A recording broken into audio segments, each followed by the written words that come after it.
Bueno, vamos a comenzar entonces con el desarrollo de los delitos contra el honor. Los delitos contra el honor están tipificados a partir del artículo 109 del Código Penal hasta el artículo 117 bis, inclusive es el segundo de los títulos de nuestro Código Penal, y vamos a comenzar, como siempre, por la definición del bien jurídico. El bien jurídico honor es uno de los bienes jurídicos de más difícil definición porque es un bien jurídico inmaterial. El carácter inmaterial del bien jurídico dificulta sobre todo medir las afectaciones al bien jurídico en concreto. A diferencia de lo que sucede con otros bienes jurídicos como la integridad física, donde podemos medir, podemos hacer un diagnóstico respecto de la lesión, porque las lesiones en definitiva las podemos ver, las podemos estudiar, podemos lograr un pronóstico de cuánto tiempo va a tardar en curar determinada lesión o cuáles van a ser los efectos de determinada lesión. Eso no sucede en el caso del honor, porque el honor es un bien jurídico inmaterial.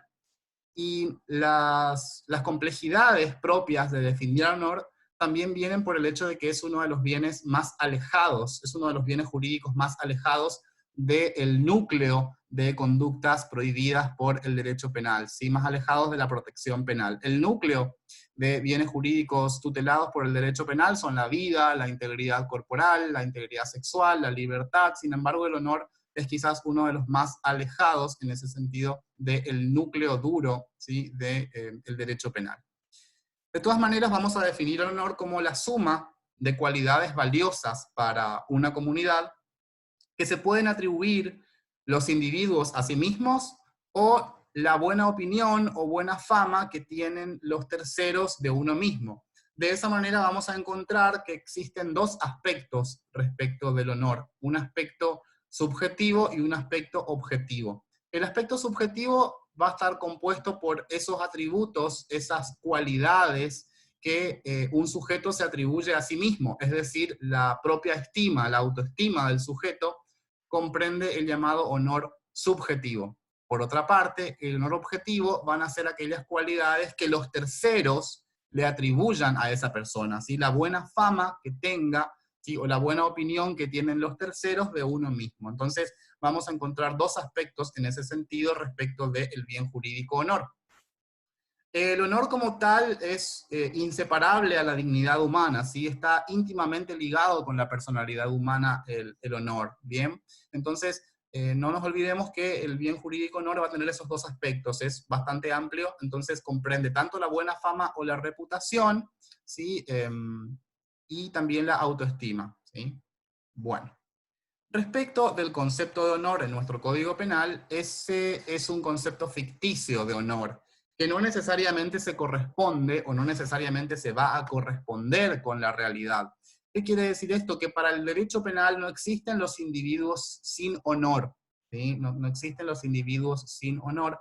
La ley penal presume que todas las personas somos perfectamente honorables, ¿bien? Entonces, esto implica, tiene una consecuencia práctica importante, que es que si nosotros insultamos a alguien diciéndole meretriz, diciéndole prostituta, y la persona a quien fue dirigida esa ofensa efectivamente ejerce la prostitución, de todas maneras se configurará un delito de injurias. ¿Sí? De todas maneras se va a configurar un delito de injurias, puesto que la ley presume, dijimos, que todos tenemos honor. Es una presunción de la ley, es una presunción legal, ¿sí? Entonces, este concepto de honor va a ser más bien ficticio. Bueno, la posición de Bacigalupo en este sentido es bastante certera, puesto que él dice, miren, si una persona le dice ladrón a otra y efectivamente el otro es un ladrón, ¿cuál es el bien jurídico protegido? No podría ser el honor, siendo que el sujeto es efectivamente un ladrón. Bacigalupo dice que el bien jurídico en estos delitos es un ámbito de intimidad de las personas, ¿sí? Para Bacigalupo lo que se protege o lo que se lesiona en estos delitos es específicamente el ámbito de intimidad de las personas, un derecho a que no se divulgue cierta información que los sujetos, que las personas pretendemos mantener en secreto. Entonces la injuria como delito contra el honor sería más bien un delito de indiscreción, sería más bien indiscreto el autor que le dice prostituta ¿sí? A la persona que efectivamente ejerce la prostitución, ¿sí? Estaría siendo una persona indiscreta, porque estaría revelando una información que quizás esa persona no quería que trascienda a terceros, porque el honor como tal no se puede afectar si nos dicen lo que efectivamente somos. Entonces, el honor entendido como prestigio, como dignidad o como honestidad, en realidad es una mera ficción para Bacigalupo, y comparto esta opinión. El bien jurídico debería ser entendido como un ámbito de intimidad de las personas, y por lo menos la injuria es considerada, o debería ser considerada, un delito de indiscreción, no así la calumnia, que ya tiene una estructura típica diferente. Los delitos contra el honor son esencialmente dos nada más. Si bien hoy vamos a estudiar distintas situaciones, lo bueno es que en materia de delitos contra el honor solamente tenemos dos tipos penales para estudiar, que son las injurias, que están tipificadas en el artículo 110 del Código Penal, y la calumnia, que se encuentra tipificada en el artículo 109 del Código Penal. ¿Sí? Las injurias y las calumnias son los delitos contra el honor. También respecto a estos delitos vamos a encontrarnos con ciertos aspectos constitucionales o con ciertos reparos constitucionales, ya que si bien nosotros todos tenemos derecho a la honra, es decir, todos tenemos derecho al honor, todos tenemos derecho a que se conserven esas cualidades o ese conjunto, ese cúmulo de atributos, también existe el derecho a la libertad de expresión.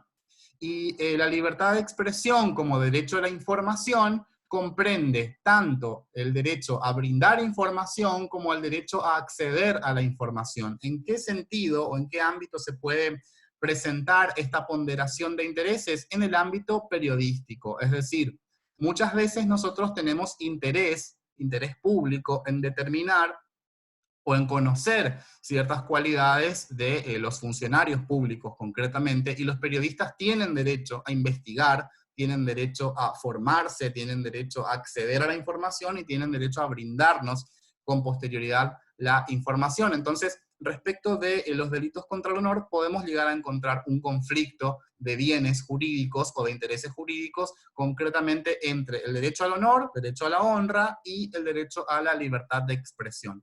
En estos casos siempre tendremos que hacer una ponderación de intereses en juego y darle más relevancia al interés público. Hay personas que por la función que cumplen están más expuestas, y hay que ser más tolerantes respecto de ciertas expresiones respecto de su persona, pero específicamente en lo que atañe a la función pública. Ya vamos a ver con más detenimiento lo que implica el concepto de interés público cuando desarrollemos este elemento en concreto de la figura penal. Bueno, de hecho, estos problemas, estos aspectos constitucionales, sí fueron ventilados, fueron discutidos en un caso, el caso Kimmel versus Argentina, que tuvo importantes consecuencias prácticas,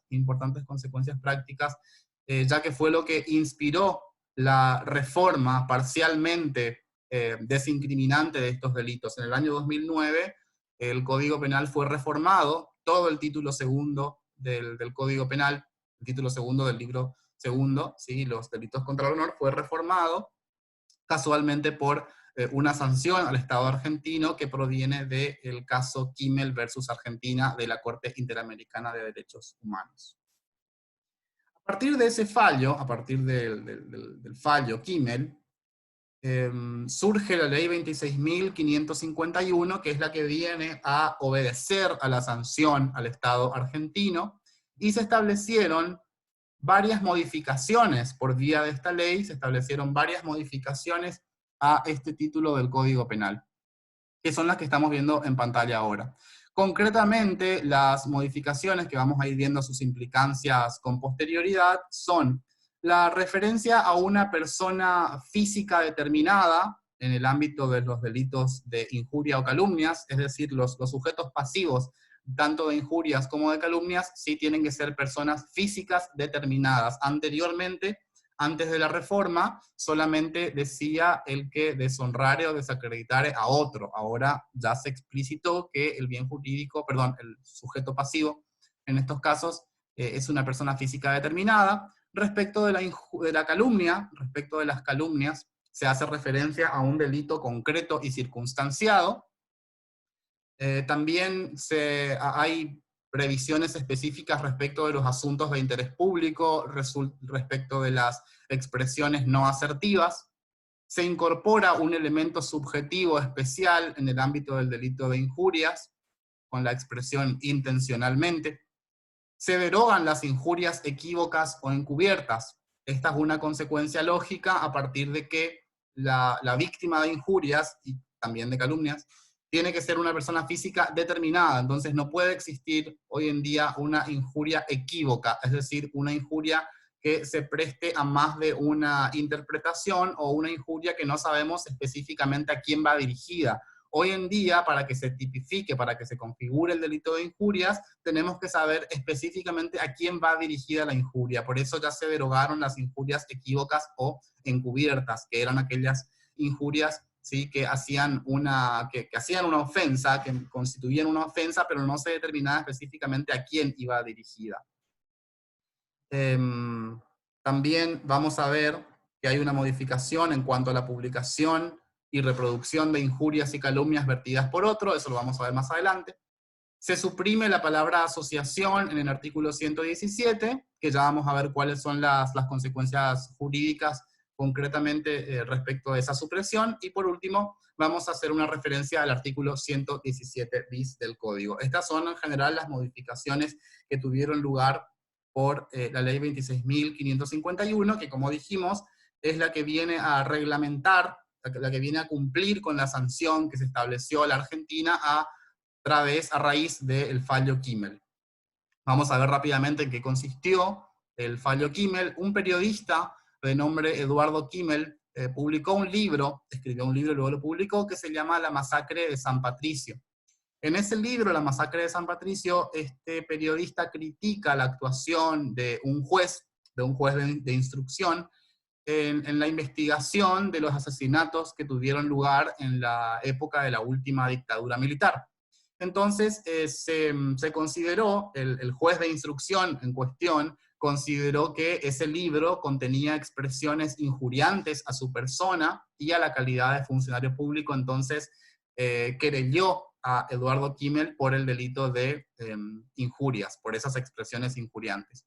Bueno, el caso llegó a la Corte Interamericana de Derechos Humanos, porque se condenó a Eduardo Kimmel, ¿sí? Se lo condenó a 1 año de prisión por el delito de injurias, y la Corte Interamericana de Derechos Humanos consideró que los delitos contra el honor en el Código Penal argentino son lesivos, o hay una afectación al principio de legalidad, puesto que la formulación de estos delitos, específicamente de la injuria, es muy vaga, ¿sí? La injuria a criterio de la Corte Interamericana es una figura penal, es un tipo penal muy vago, muy impreciso, ya que no se entiende bien qué significa deshonrar o desacreditar. Ya vamos a ver la tipicidad en concreto del delito de injurias, pero sepan desde ya que los verbos típicos son de deshonrar y desacreditar. Y no queda muy claro en qué consiste eso de deshonrar y desacreditar, no queda clara la materia de prohibición por usarse una fórmula bastante imprecisa. Esa afectación al principio de legalidad era el primer considerando. Respecto de la segunda consideración, y acá ya nos metemos de lleno en el conflicto entre bien jurídico honra con bien jurídico, o mejor dicho, derecho a la libertad de expresión. Los periodistas, específicamente en el ámbito periodístico, tienen derecho a criticar la actuación de una persona en su rol de funcionario público. No tenemos derecho a criticar a una persona en cuanto a su vida privada, pero por ejemplo, como periodista, un sujeto puede criticar la actuación del último presidente que tuvimos. ¿Sí? Por ejemplo, el expresidente Mauricio Macri, se puede hacer una investigación respecto de su desempeño como funcionario público, porque existe interés público, ¿sí? Existe un interés público en cuanto a su actuación como funcionario público. Esas personas, ¿sí?, están más expuestas, como dijimos hoy, existe una mayor exposición a las críticas respecto a algunos sujetos en sus actividades públicas. Entonces, se puede criticar la actuación del funcionario público, ¿sí?, en su rol de tal, y ese es un derecho, ¿sí?, que tienen los periodistas en cuanto al derecho de información, derecho de obtener la información y después derecho a brindar la información, ¿sí?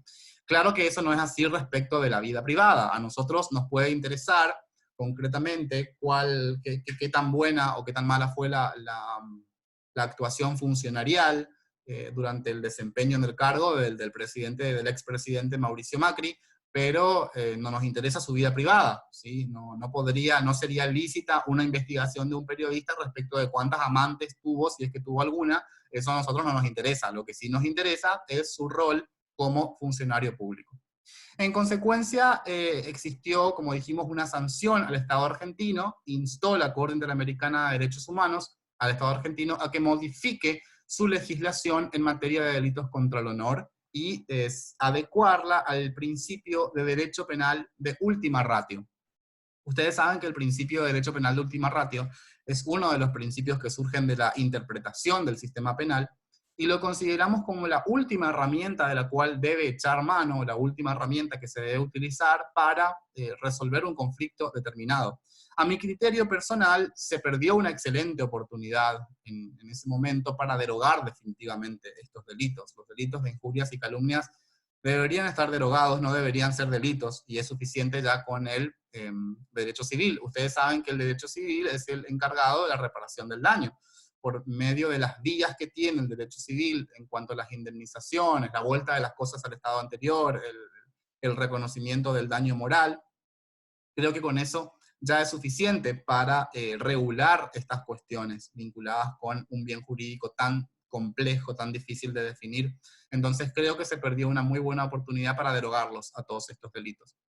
Lo que se hizo, fundamentalmente, es modificar la especie de pena. Antes de 2009, antes de la reforma de la 26.551, estos delitos estaban previstos, tenían asociados una pena de prisión, es decir, había pena privativa de la libertad para quien cometiera injurias o calumnias. Eso no lo podemos ver en el PowerPoint, ¿sí? No lo incluí allí, pero sepan que antes de la reforma de la ley 26.551, los delitos contra el honor tenían prevista pena de prisión. No muy elevada, pero tenían pena privativa de libertad. Bien, entonces, la modificación de la especie de pena obedece al derecho penal de última ratio, ¿sí? A ese principio de derecho penal de última ratio, y decir, la verdad que estos bienes jurídicos no ameritarían una sanción tan grave como es la pena privativa de libertad, y dejemos que eso pueda merecer una pena de multa, que por supuesto es mucho menos grave porque solamente afecta al patrimonio. Bien. Acá, en este caso, podemos observar, mejor que en ningún otro delito, la distinción entre protección constitucional y la protección penal. Esto lo habíamos visto cuando estudiamos el delito de aborto, cuando nos referíamos concretamente a si el Estado argentino tenía o no la obligación de tipificar el aborto como delito, porque existían varios instrumentos internacionales, varios tratados de derechos humanos que protegían o que establecían la protección de la vida de la persona ya desde la concepción. Bueno, en aquel momento habíamos dicho que no es igual protección constitucional a protección penal.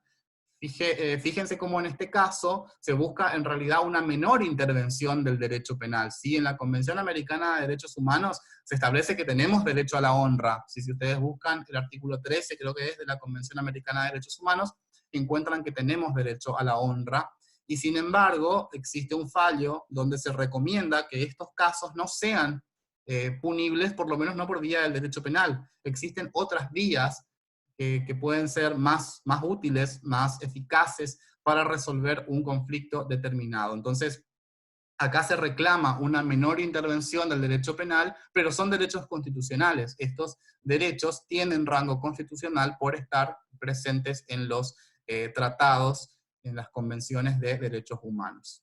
Bien, bueno. Ahora vamos de lleno a las figuras penales, vamos a entrar a considerar cada una de las figuras penales. Dijimos que los delitos contra el honor son solamente dos: el delito de injurias, que está en el artículo 110 del Código Penal, y el delito de calumnias, que está en el artículo 109. Respecto de estas figuras penales, no son del todo independientes, porque las injurias van a ser la figura básica, ¿sí? El tipo básico es el delito de injurias, que está tipificado en el artículo 110. La agravante del delito de injurias es el delito de calumnias, ¿sí? Que está en el artículo 109. Por eso quizás en este sentido el código utiliza una técnica extraña, porque generalmente el código comienza siempre con la figura básica. Si ustedes ven el homicidio simple, primero comenzamos con el 79 y después viene el 80.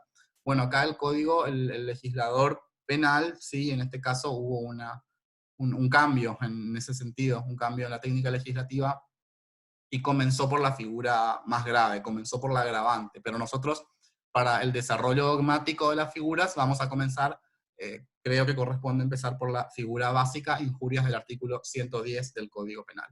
Bueno, vamos a dividir, por supuesto, siempre la tipicidad en el aspecto objetivo y el aspecto subjetivo, y vamos a ver que la acción típica en el delito de injurias son dos verbos típicos que describen la acción típica, que es deshonrar o desacreditar. Estos verbos típicos protegen cada uno de ellos a una clase de honor en particular. Cuando hablamos de deshonrar a otro, estamos haciendo referencia a la conducta típica de quitar la honra o el honor, ¿sí? Deshonrar a otro quiere decir quitarle la honra o quitarle el honor. Y la afectación, en el caso de deshonrar, está referida al honor subjetivo, es decir, a la autoestima. En este caso estamos ante un supuesto de ultraje personal.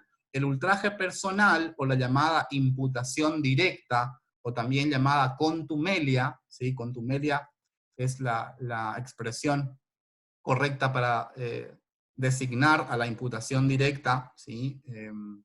La conducta típica funcionaría de la siguiente manera. Le decimos a una persona, vos sos un ladrón. Se lo decimos de forma directa, ¿sí? Hay una imputación directa de la ofensa. Vos sos un ladrón, concretamente. O vos sos un sinvergüenza, vos sos un corrupto. En todos esos casos, la afectación es directa y se afecta, como dijimos, a el honor subjetivo. El honor subjetivo es la propia estima, ¿sí? La autoestima que tiene el sujeto, ¿sí? El conjunto de valores, o el conjunto de cualidades que el sujeto piensa que él tiene, que se atribuye a sí mismo. Respecto del descrédito, el segundo verbo típico, desacreditar, ya se afecta al honor objetivo, ¿sí? Ahora se afecta al honor objetivo. Ya se afecta a la buena fama, se afecta a los méritos, se afecta a la opinión que tengan, ¿sí? Se afecta a la opinión que tengan los terceros, ¿sí? Acá se afectan la opinión que tengan los terceros de una persona. Ese es el honor objetivo. La buena fama que tenga el autor, perdón, la víctima en este caso, la buena fama que tenga la víctima, o la reputación que tenga la víctima en sociedad. Bien. Acá, cuando hablamos de descrédito, nos referimos a la modalidad comisiva denominada difamación, ¿sí? Cuando hablamos de desacreditar, nos referimos a la difamación. Y acá, la imputación no se hace en forma directa. Ahora nosotros vamos a humillar quizás, o vamos a dirigir la ofensa, ya no cara a cara, ya no va a ser una imputación directa, sino que lo vamos a hacer delante de terceros. Por ejemplo, hoy dijimos que la imputación directa implica decirle al otro, vos sos un ladrón o vos sos un sinvergüenza. La imputación, digamos, que se corresponde con la difamación, sería que yo diga, por ejemplo, Sebastián López Icardi es un sinvergüenza, o Sebastián López Icardi es un ladrón. ¿Sí? Esa es la estructura ya de la difamación. Bien, bueno. O que yo diga, Karen Rey siempre hace trampas en los exámenes. Bueno, todos en esos casos estaríamos haciendo una difamación concretamente, ¿sí? Ya la imputación allí no es directa. Entonces, respecto de la injuria, ¿sí? Es un delito que puede afectar tanto al honor subjetivo como al honor objetivo.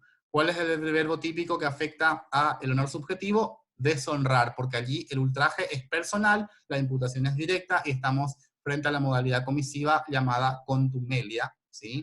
Y respecto del descrédito, respecto de desacreditar, estaremos ya ante la modalidad comisiva de difamación y se afecta específicamente el honor objetivo, la buena fama, etc. Bueno, hoy habíamos dicho que la Corte Interamericana de Derechos Humanos en este sentido consideró que existe una imprecisión respecto de la materia de prohibición. Y la pregunta que nos vamos a hacer acá es, ¿qué significa concretamente sacarle la honra a una persona? ¿Qué significa sacarle la honra a una persona? Está bien, yo puedo decir delante de un grupo de personas que Sebastián López Icardi es un sinvergüenza, que es un corrupto, o que Karen Rey hace trampa siempre en los exámenes, pero eso es quitarle la honra. Esta persona va a dejar de tener honra a partir de lo que yo acabo de decir. Digamos que la honra es un bien jurídico inherente a la dignidad humana, no podríamos quitarle la honra a nadie. Inclusive es bastante cuestionable respecto a determinados insultos, como decirle a otra persona, sos un negro, por ejemplo, ¿sí? O decirle sos un puto, por ejemplo. ¿Qué tiene la palabra negro, qué tiene la palabra puto, digamos, que puede llegar a deshonrar a la otra persona? Inclusive, ¿qué tiene la palabra prostituta que va a ofender tanto a otra persona? ¿Qué es una prostituta? Una persona que ejerce el comercio sexual. ¿Y por qué eso vendría a sacarle la honra a otra persona? Lo mismo que la palabra negro no es ningún insulto. El insulto está más bien en la acepción que nosotros utilicemos cuando decimos negro, o lo que nosotros buscamos decir cuando decimos negro. ¿Qué es un negro? Una persona de color, digamos. ¿Qué es un puto? Una persona a la que le gustan los hombres, un hombre a la que le gustan los hombres, le gustan las personas de su mismo sexo. ¿Y cuál es el problema con eso, digamos? ¿Por qué tendría que ofenderse una persona a la que le dicen eso? ¿Por qué tenemos que utilizar esas palabras como insulto? Bueno, en definitiva, a partir de ahí viene la discusión respecto de la indeterminación de la materia de prohibición. Otra cosa, ¿es sacarle la honra, engañarlo sentimentalmente, por ejemplo? Engañarlo en el ámbito de una relación, hacerlo cornudo, como se dice vulgarmente. Eso es quitarle la honra, digamos, ¿sí? Si uno de ustedes engaña a su pareja, eso es sacarle la honra a su pareja. Bueno, eso es bastante cuestionable, ¿bien? Bueno, entonces a partir de allí viene la cuestión de la indeterminación de la materia de prohibición. No sabemos concretamente qué es eso de quitarle la honra a alguien. Bueno, respecto de los medios comisivos, tenemos que hacer acá una aclaración. ¿Cómo se puede eh, cometer este delito? Bueno, en general, por supuesto que lo primero que ustedes van a pensar que oralmente o en forma escrita, ¿sí? En principio, para injuriar a alguien tendríamos que hacer uso de la palabra, pensarían ustedes, cualquier persona diría que sí, que hay que hacer uso de la palabra. Sin embargo, no solamente se puede injuriar a otro haciendo uso de la palabra, si bien van a ser los casos más comunes, existe pluralidad de formas, palabras, oralmente, en forma escrita, en redes sociales también se puede injuriar a una persona, ¿sí? Pero también se puede injuriar a otro mediante gestos, ¿sí? Se puede injuriar a otro mediante gestos haciéndole esta clase de gestos, por ejemplo, eso también es un gesto ofensivo, digamos, ¿sí? Bien, bueno. Entonces, existe pluralidad de gestos, pluralidad de medios comisivos, ¿sí? También se incluirían ciertos gestos, ¿sí? También hay lugar para la denominada injuria real. La injuria real aparece, injuria real o injuria material, dar un leve bofetón a alguien en público, por ejemplo, que un alumno se levante en medio de una conferencia de un profesor con una gran fama, con mucha trascendencia, con bueno, muchas publicaciones, que esta persona se levante y le dé una cachetada en plena aula, el aula magna de la facultad, que le den un bofetón leve, o que le escupan en la cara. Bueno, eso también es una injuria. Usar gráficos también es una forma de injuriar, dibujar la cara de alguien y hacerle algunos agregados para ridiculizarlo, claramente que también podríamos deshonrar a alguien por esa vía. Bien, bueno. ¿Se puede cometer por omisión la injuria? Bueno, existe un debate doctrinario aquí respecto a si la injuria puede ser cometida o no por omisión. Claro que desde el punto de vista de la dogmática penal, puramente, la teoría del delito, no habría un problema para cometerla por omisión. Uno de los ejemplos es la negación del saludo en ciertas actividades protocolares donde el protocolo, bueno, desempeña un papel importante, el saludo a un funcionario, por ejemplo, en el ámbito de alguna reunión importante o algún acontecimiento en particular, donde las normas de protocolo implican el saludo de una determinada manera, ¿sí? También a los funcionarios públicos, jefes de Estado, muchas veces se los saluda de una manera determinada. Bueno, negar el saludo podría ser un ejemplo de injuria por omisión. El problema va a ser que alguien esté en posición de garante respecto del honor ajeno, ¿sí? Así que yo creo que la problemática viene dada por ese punto, ¿sí? que alguien sea garante del honor ajeno. Es decir, no saludamos al jefe de Estado en un acto donde teníamos que guardar el protocolo, no lo saludamos, bueno, pero estamos en posición de garante del honor ajeno y esa es la gran dificultad que yo encuentro para la comisión de estos delitos por omisión.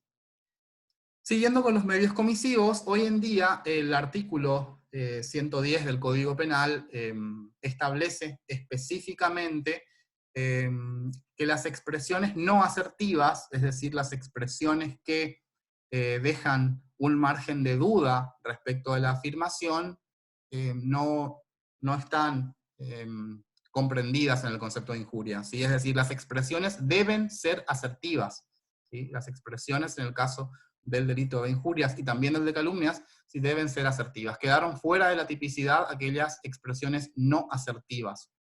No asertiva es aquella expresión que deja un margen de duda respecto de la afirmación. Si acá debe existir una total certeza de a quién va dirigida la imputación o a quién va dirigida la ofensa, también tiene que existir seguridad respecto de que la misma es una ofensa, digamos, no podría ser una expresión en potencial. En principio ya vamos a ver un poco más respecto de ese elemento. El sujeto pasivo de este delito, habíamos dicho hoy que la reforma en materia de delitos contra el honor estableció que el sujeto pasivo es una persona física determinada y en consecuencia se derogaron la figura, se derogó la figura de injuria equívoca o encubierta. ¿Por qué? Porque a partir de la reforma, sí se estableció que una persona, ¿sí?, tiene que estar bien determinada, tiene que tratarse de una persona física y tiene que tratarse de una persona determinada en cuanto al sujeto pasivo de injurias y también respecto del sujeto pasivo de calumnias. O sea que ahora se superó la discusión respecto de si las personas jurídicas pueden ser o no víctimas. Si antes se discutía si las personas jurídicas podían ser víctimas de injurias, bueno, hoy en día se supera esa discusión, ¿sí? Antes se discutía, pero no puede ser en cuanto al honor objetivo, por lo menos, porque obviamente la persona jurídica no se autopercibe, la persona jurídica no tiene conciencia de su existir, es una persona de existencia ideal, así que no puede haber honor subjetivo de la persona jurídica, pero sí puede haber honor objetivo, ¿sí? La fama, la buena fama que tenga una sociedad determinada, por ejemplo, una SRL o una SA, ¿sí? La opinión que tengan los terceros de esa sociedad, bueno, uno podría pensar que se puede afectar, y se puede afectar, sí, es verdad que se puede afectar, pero hoy en día el artículo 110 exige a una persona física determinada, con lo cual se excluye a la persona jurídica como posible víctima o como posible sujeto pasivo del delito de injurias. Bueno, entonces, respecto al sujeto pasivo, ya no se aceptan las injurias encubiertas y debe quedar claro a quién va dirigida la injuria. Ahora, la reforma en esta materia no solucionó otros problemas respecto de los sujetos pasivos, como ser el caso de los menores e incapaces y el caso de los muertos, que son casos especiales. Es decir, pueden ser los menores o incapaces, pueden ser víctimas, pueden ser sujetos pasivos de injurias. Bueno, vamos a comenzar por menores e incapaces. En realidad tenemos que analizar en cada caso concreto si es que pueden ser o no víctimas del delito de injurias.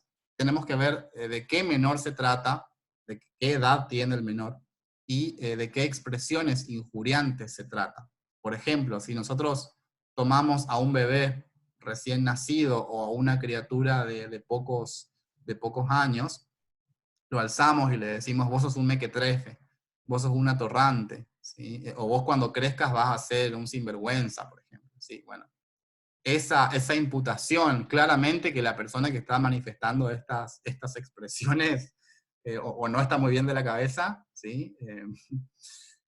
O lo está diciendo a modo de broma, digamos. Bueno, pero aun cuando lo diga con mala intención, esas injurias claramente deberían ser atípicas, digamos. ¿Por qué? Porque el bebé recién nacido, la criatura, todavía ni siquiera tiene un desarrollo mental, un desarrollo de la personalidad, un desarrollo de la psiquis que le permita comprender la injuria. Es decir, los menores deberían tener la capacidad concreta de comprensión de la injuria, ¿sí? Y en el caso de los bebés y los niños de pocos meses o pocos años, es claro que no podemos pensar que ese niño pueda absorber o que pueda percibir el sentido y el significado de la expresión injuriante. Ni siquiera se autoperciben, ni siquiera saben que existen todavía. Así que es discutible que las opiniones vertidas sobre un menor puedan ser calificadas como injurias. Además de que tampoco serían tomadas seriamente en cuenta. Vamos a pensar ahora que yo digo el bebé de fulanito que acaba de nacer, cuando sea grande va a ser un sinvergüenza. Bueno, no podríamos. Los terceros lejos están de poder tomarse seriamente una afirmación como esa. Otro obstáculo es el ejercicio de la acción penal. Los delitos contra el honor, específicamente las injurias y las calumnias, son delitos de acción privada. ¿Qué quiere decir delito de acción privada? Que tiene que promoverse la acción penal por parte del ofendido. ¿Sí? Eso lo habrán visto en la parte general, la clasificación de las acciones penales, y los delitos de acción privada tienen que ser promovidos, la instancia tiene que ser promovida según cómo lo regule cada código procesal penal. La instancia tiene que ser de alguna manera puesta en movimiento, instada por la víctima. Bien. Respecto de los muertos, si es que pueden ser o no sujetos pasivos de injurias, bueno, el honor es un atributo de la personalidad, y como atributo de la personalidad se extingue con la muerte, es decir, la persona muerta, digamos que ya no tiene un honor, ¿sí? Ya no tiene honor.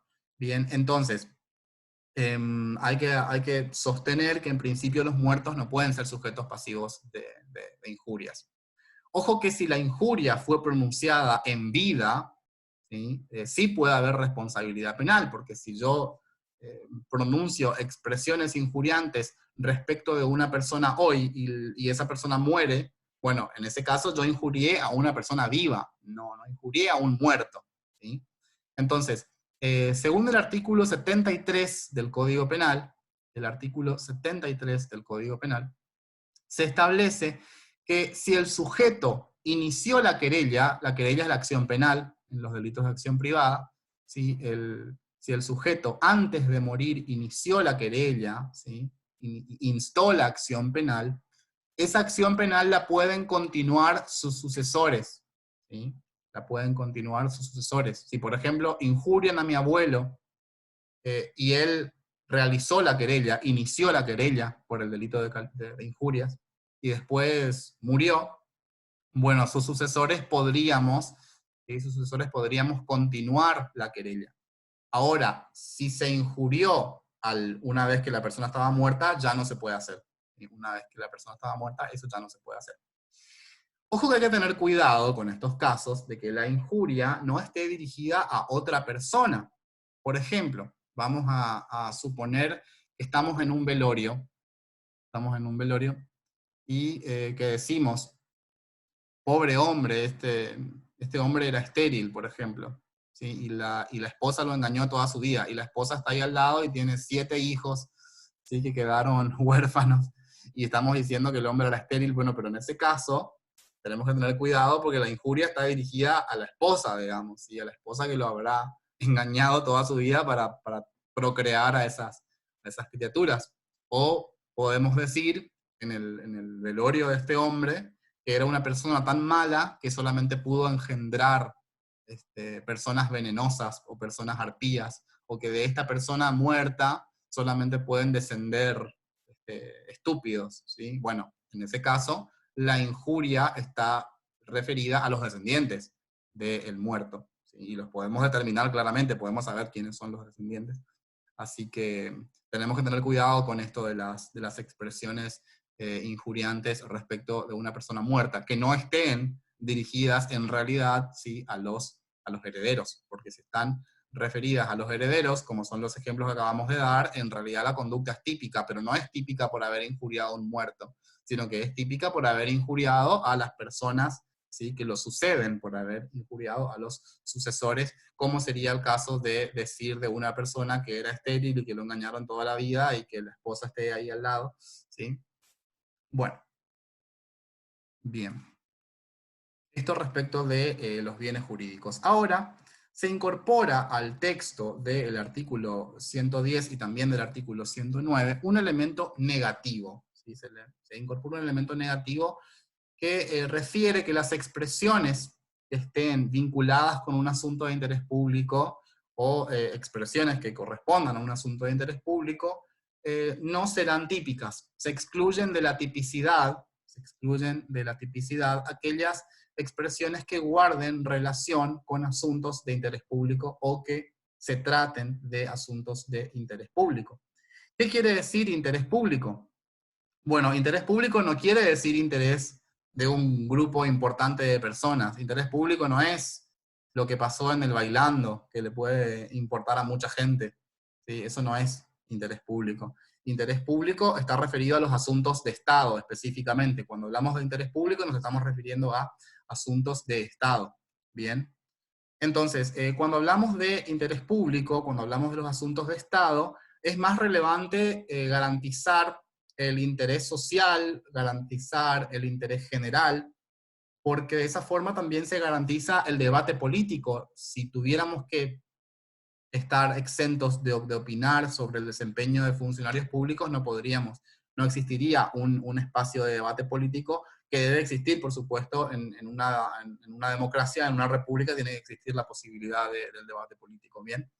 Entonces, cuando se trata de críticas a funcionarios públicos, específicamente, y cuando lo hacemos a través de medios de prensa, también, se debe ser más flexible en este sentido. Hay mayor flexibilidad con los medios de información y tiene que prevalecer el interés público, el interés de informar, tiene que prevalecer sobre el honor de aquellas personas. Hoy dijimos que esas personas están más expuestas por la función, por el rol que desempeñan. ¿Sí? Por el rol que desempeñan, esas personas están más expuestas. Entonces, cuando hablamos de funcionarios públicos, es más importante que su honra, es más importante que su honor, ¿sí? El derecho a la información, ¿sí? El derecho al debate político, el derecho, ¿sí? A conocer los hechos vinculados con su gestión, hablamos de funcionarios públicos siempre, ¿sí? Es más importante eso que la honra personal, digamos.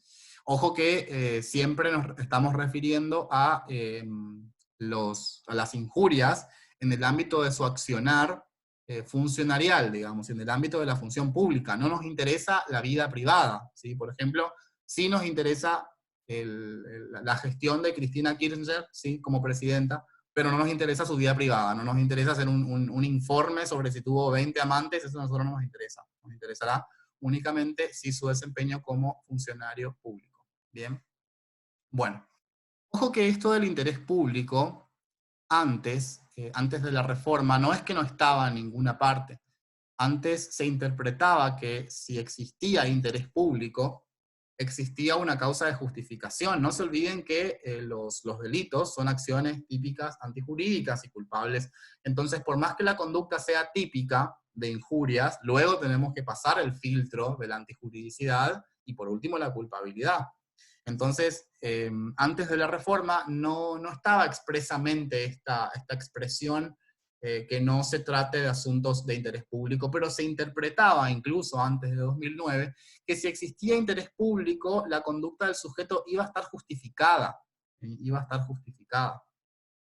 Así que en ese sentido, no hay no es que antes no existía la consideración del concepto de interés público, ¿sí? Siempre existió, pero antes se lo consideraba una causa de justificación. Ahora, ¿qué relevancia tiene el cambio? Porque uno dirá, bueno, miren, la verdad que ¿qué importa que el interés público sea una causa de atipicidad o que sea una causa de justificación? ¿Cuál sería el problema? ¿Sí? Bueno, vamos a ver que tiene relevancia que sea una causa de atipicidad o que sea una causa de justificación. Bueno, este es un elemento negativo. Este es un elemento negativo del tipo penal porque se excluyen los asuntos de interés público de la tipicidad.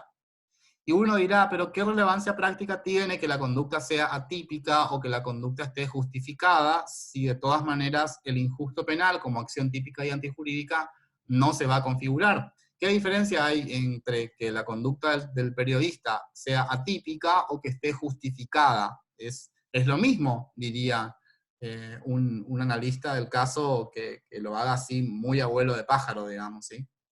Bueno, en realidad la expresión asuntos de interés público como elemento negativo tiene fundamental importancia en materia de error, porque no es lo mismo un error sobre una causa de justificación que un error sobre un elemento del tipo penal.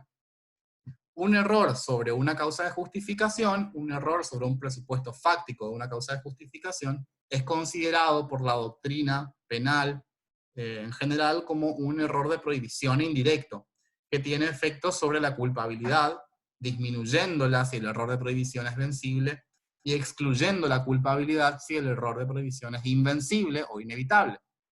Ahora bien, si es un error sobre un elemento del tipo penal, el mismo será considerado un error de tipo cuyo efecto es excluir el dolo. Entonces, concretamente, si antes de la reforma un periodista tenía un error respecto de este elemento, es decir, él pensaba que había interés público, él pensaba que se trataba de un asunto de interés público, y no lo era, ese error era un error de prohibición. Era considerado un error sobre un presupuesto fáctico de una causa de justificación. Si ese error de prohibición era vencible, la responsabilidad penal iba a existir, iba a haber responsabilidad penal, pero la pena se iba a disminuir porque la culpabilidad también se disminuye. ¿Sí? Se disminuye la culpabilidad y como consecuencia de ello también se disminuye la pena. Pero va a haber pena, ¿sí? En el error de prohibición vencible. Solo si el error de prohibición fuera invencible, no habría responsabilidad penal porque se excluiría la culpabilidad.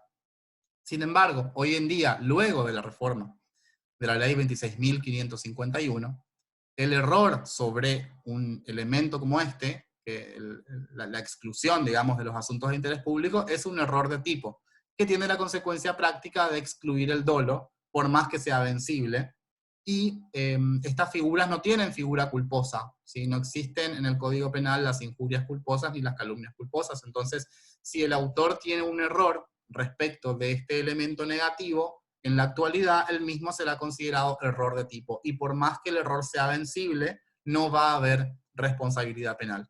Por más que el error sea vencible, no hay responsabilidad penal porque no hay figura culposa de injurias ni de calumnias.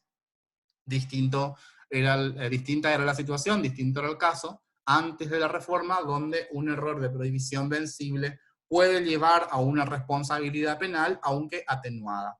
Entonces, esta clase de error, el error de tipo, es más beneficioso y es por eso que es importante su inclusión ya acá, como elemento negativo.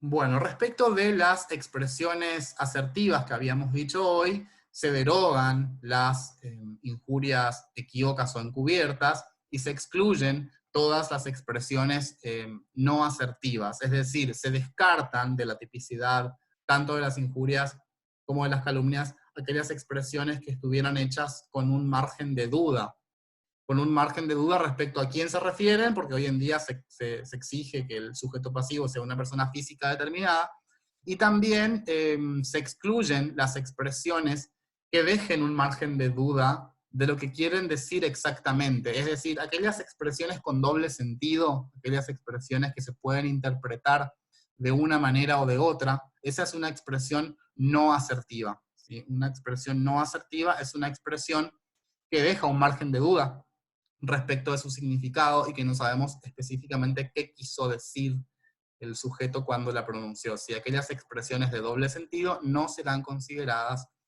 injurias. Entonces, la afectación al honor tiene que estar bien clara en el ámbito de los delitos de injurias.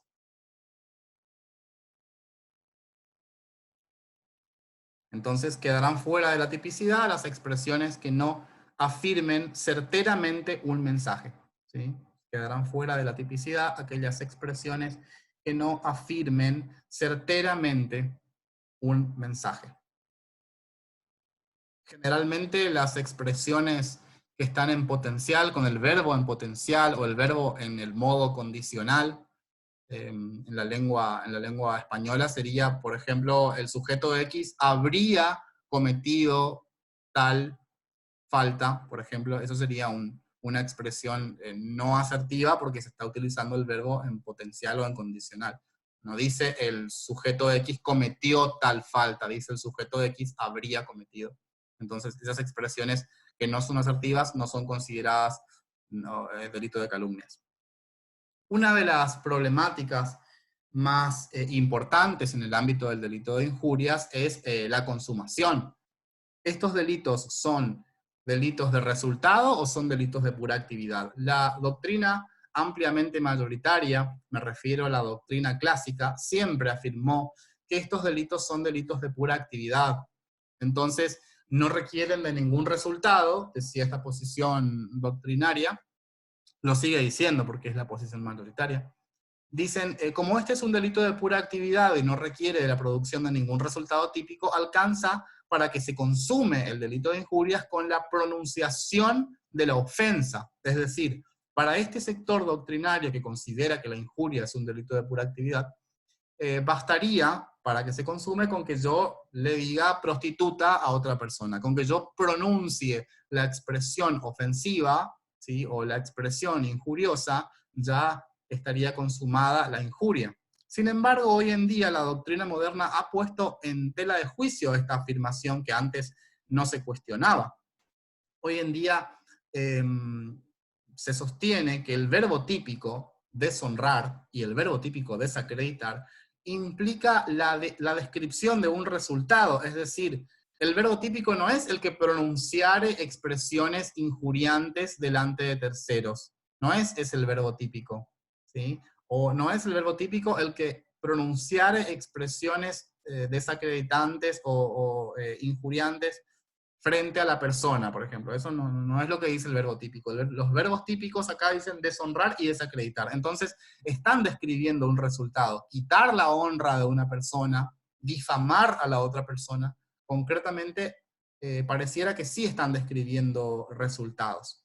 Entonces, vamos a cuestionar que estos delitos, que esta figura sea un delito de pura actividad. No bastaría con que llegue a conocimiento del sujeto pasivo o que llegue a conocimiento de los terceros la difamación, sino que pareciera que se exige que la expresión en cuestión efectivamente haya deshonrado o que efectivamente haya desacreditado esto. ¿Por qué? Porque siguiendo un poco los ejemplos que habíamos dado hoy, ¿qué pasa si yo digo que Sebastián López Icardi es un sinvergüenza? Y lo digo delante de un grupo de personas que tenemos en común, personas conocidas. Y ninguno de ellos cree lo que yo estoy diciendo. Y todos me dicen, no, Sebastián es un buen chico, es una persona muy aplicada, ¿sí? Bueno. O que yo diga, Karen Rey hace siempre trampa en los parciales y lo diga delante de sus profesores. Y sus profesores no lo crean, digan, no puede ser, qué sé yo, es una chica muy estudiosa, y nadie cree lo que dije. O por ejemplo, insulto a una persona, le digo a un profesor que es un pésimo profesor y que no se entiende cuando habla, y esa persona tiene un ego tan grande o una autoestima tan bien desarrollada, que lo que dice le pasa por el costado y no le interesa para nada, digamos, ¿sí? O le digo corrupto a un funcionario y el funcionario mira como diciendo, no me interesa, yo sé que no lo soy, o cualquiera de esas expresiones equivalentes. ¿Qué pasaría en esos casos, digamos, sí? Para la doctrina tradicional, los que dicen que este es un delito de pura actividad, se cometió el delito de injurias, porque dicen alcanza con que se pronuncie la expresión ofensiva para que se consuma la injuria. Ahora bien, la doctrina moderna dice, miren, no, acá hay que deshonrar o desacreditar como exige el tipo penal. No, la conducta típica no es insultar nomás, acá es deshonrar o desacreditar. Entonces, se está exigiendo un resultado. Por lo tanto, consideramos, yo por lo menos coincido en que este es un delito de resultado y no es un delito de pura actividad, como lo afirma la mayoría de la doctrina. No habría problemas para afirmar que estos delitos admiten tentativa, ya que, por ejemplo, si yo voy a mandar un WhatsApp injuriante, digamos, un WhatsApp que deshonra o que desacredita, escribo un mensaje por WhatsApp, lo mando y justo ahí se cuelga WhatsApp o hay un problema con el internet y no llega el mensaje. También podríamos proponer casos de tentativa inidónea, insultar a alguien en un idioma que no conoce, ¿sí? Yo le puedo insultar a otra persona, le puedo decir va fanculo a una persona, por ejemplo, y no entiende lo que significa. Y bueno, en ese caso estaremos ante una tentativa inidónea de injurias porque el receptor no sabe lo que significa la palabra injuriante. ¿Bien? Bueno. Esto respecto exclusivamente de la tipicidad del delito de injurias. Ahora bien, vamos a encontrarnos en el artículo 111 del Código Penal con un instituto que se denomina prueba de la verdad. Si prestaron atención al desarrollo de la clase en este sentido y los elementos típicos de la figura penal en cuestión, van a ver que nunca me referí o que nunca hicimos ninguna referencia a la falsedad de las imputaciones. Hoy dijimos inclusive cuando comenzó la clase que que el honor como concepto es un honor ficticio en la legislación penal argentina. De forma tal que la ley presume que todos somos personas honorables y a partir de allí no es un elemento de la tipicidad objetiva del delito de injurias, ¿sí? No es un elemento de la tipicidad objetiva de las injurias, la falsedad de lo que se está diciendo. Entonces, no hace falta que lo que se dice sea falso. Podríamos injuriar a alguien por vía de una afirmación verdadera. Podemos injuriar a la prostituta diciéndole que es una prostituta. Bueno, a partir de acá se suscita el problema de la llamada prueba de la verdad, o en latín la llamada exceptio veritatis, excepción de la verdad. En estos casos, vamos a encontrarnos en el artículo 111 que la regla general es que la prueba de la verdad no está permitida en el delito de injurias, ¿sí? La prueba de la verdad, en principio, no está permitida en el delito de injurias. Es decir, si yo le digo prostituta a una mujer y ella decide querellarme implicaría, ¿sí?, denunciarme, llevar a cabo la acción penal por el delito de injurias. Yo en el proceso penal por injurias, yo no puedo probar que ella es una prostituta. Vamos a pensar que yo tengo fotos de ella ejerciendo la prostitución, yo eso no lo puedo probar. ¿Por qué no lo puedo probar? Porque no es un elemento de la injuria la falsedad de la misma. Entonces, la excepción de la verdad lo que hace es establecer una limitación respecto de la prueba de la verdad. Si los casos en los cuales la verdad se puede probar están limitados por la ley. ¿Y cuál es el fundamento de la limitación probatoria en el ámbito de la injuria? Es la reserva de la intimidad, ¿sí? El fundamento de que la prueba de la verdad esté limitada en el delito de injurias es la reserva de la intimidad. Esto refuerza todavía más la posición de Bacigalupo de que estos son delitos de indiscreción, ¿sí? Esto refuerza todavía más la postura de Bacigalupo diciendo que estos son delitos de indiscreción. ¿Bien? Bueno, entonces solamente se podrá probar la verdad de los dichos en los casos que están específicamente regulados en el artículo 111. Antes eran 3 casos. Antes de la reforma de la 26.551 había 3 casos por los cuales se podía probar la verdad. El primero de los casos, que fue el derogado, es cuando las injurias guarden relación con un asunto de interés público. Hoy en día ya vimos que ese elemento ahora formó parte de la tipicidad, ahora forma parte de la tipicidad. Entonces, no rige una limitación probatoria respecto a ese elemento. ¿Sí? Ya no es necesario porque ahora forma parte del tipo penal. Si el autor prueba que es un asunto de interés público, la conducta es atípica. Así que ahí ya no rige la limitación probatoria. Bueno, los únicos 2 casos en los cuales se puede probar la verdad son si a raíz de la injuria se inició un proceso penal, ¿sí? Si a raíz de la injuria se inició un proceso penal, ese es el primer caso, inicio de un proceso penal, y el segundo, si el querellante, es decir, si la víctima de la injuria, pide la prueba de la imputación en su contra, ¿sí? Es decir, si a raíz de la injuria eso dio lugar a un proceso penal por un delito, ahí sí se puede probar la verdad, porque ya hay un interés público en la investigación de ese delito. Por ejemplo, yo le digo a Sebastián López Icardi que es un ladrón. A raíz de esa injuria, a raíz de esa imputación, ¿sí?, se inicia un proceso penal. Lo comienzan a investigar a él por el delito de hurto o el delito de robo. Y en el marco de ese proceso penal, yo puedo probar que lo que dije es verdad. Acá tengo el video donde vemos a Sebastián López Icardi hurtando libros de la biblioteca, ¿sí? Hurtándose un libro de Borges, digamos, ¿sí? Bien, bueno. Ahí sí podré probar la verdad de la imputación, si dio inicio a un proceso penal. Ese es el primer supuesto. Ahora, también se puede probar cuando el querellante pide la prueba de la verdad. Ahora yo le digo a Sebastián López Icardi que es un ladrón, y él me querella, es decir, él inicia la acción penal por el delito de injurias, y durante la querella él pide la prueba de la verdad. Él dice, bueno, vos me dijiste ladrón, probá que soy un ladrón, ¿sí? El propio agredido, en este caso, es el que levanta la reserva de alguna manera en materia probatoria y habilita la prueba de la verdad para que se limpie su imagen. Él puede decir, sí, vos dijiste que soy un ladrón, listo, probá que soy un ladrón. Vos me dijiste corrupto, vos me dijiste sinvergüenza, probalo, ¿sí? En ese caso también se puede probar la verdad cuando es el querellante, cuando es el perjudicado, es el propio interesado, el que autoriza que se ventilen esas cuestiones, ¿sí? En ese caso sí, porque hoy habíamos dicho que el fundamento de la excepción de la verdad, que el fundamento de la limitación en materia probatoria, era la reserva de la intimidad. Ahora, si el propio sujeto interesado, si el sujeto cuya intimidad estaba en juego dijo, no me interesa, prueben la verdad, entonces en ese caso también se puede probar la verdad. ¿Bien?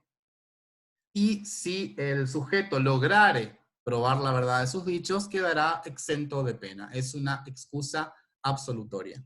Es una excusa absolutoria, ya que si el autor lograra probar la verdad de los dichos, ¿sí?, en el marco del proceso penal, si por ejemplo Sebastián dice, probá que soy un ladrón y yo pruebo que él es un ladrón, bueno, en ese caso yo quedaré sin pena. ¿Bien?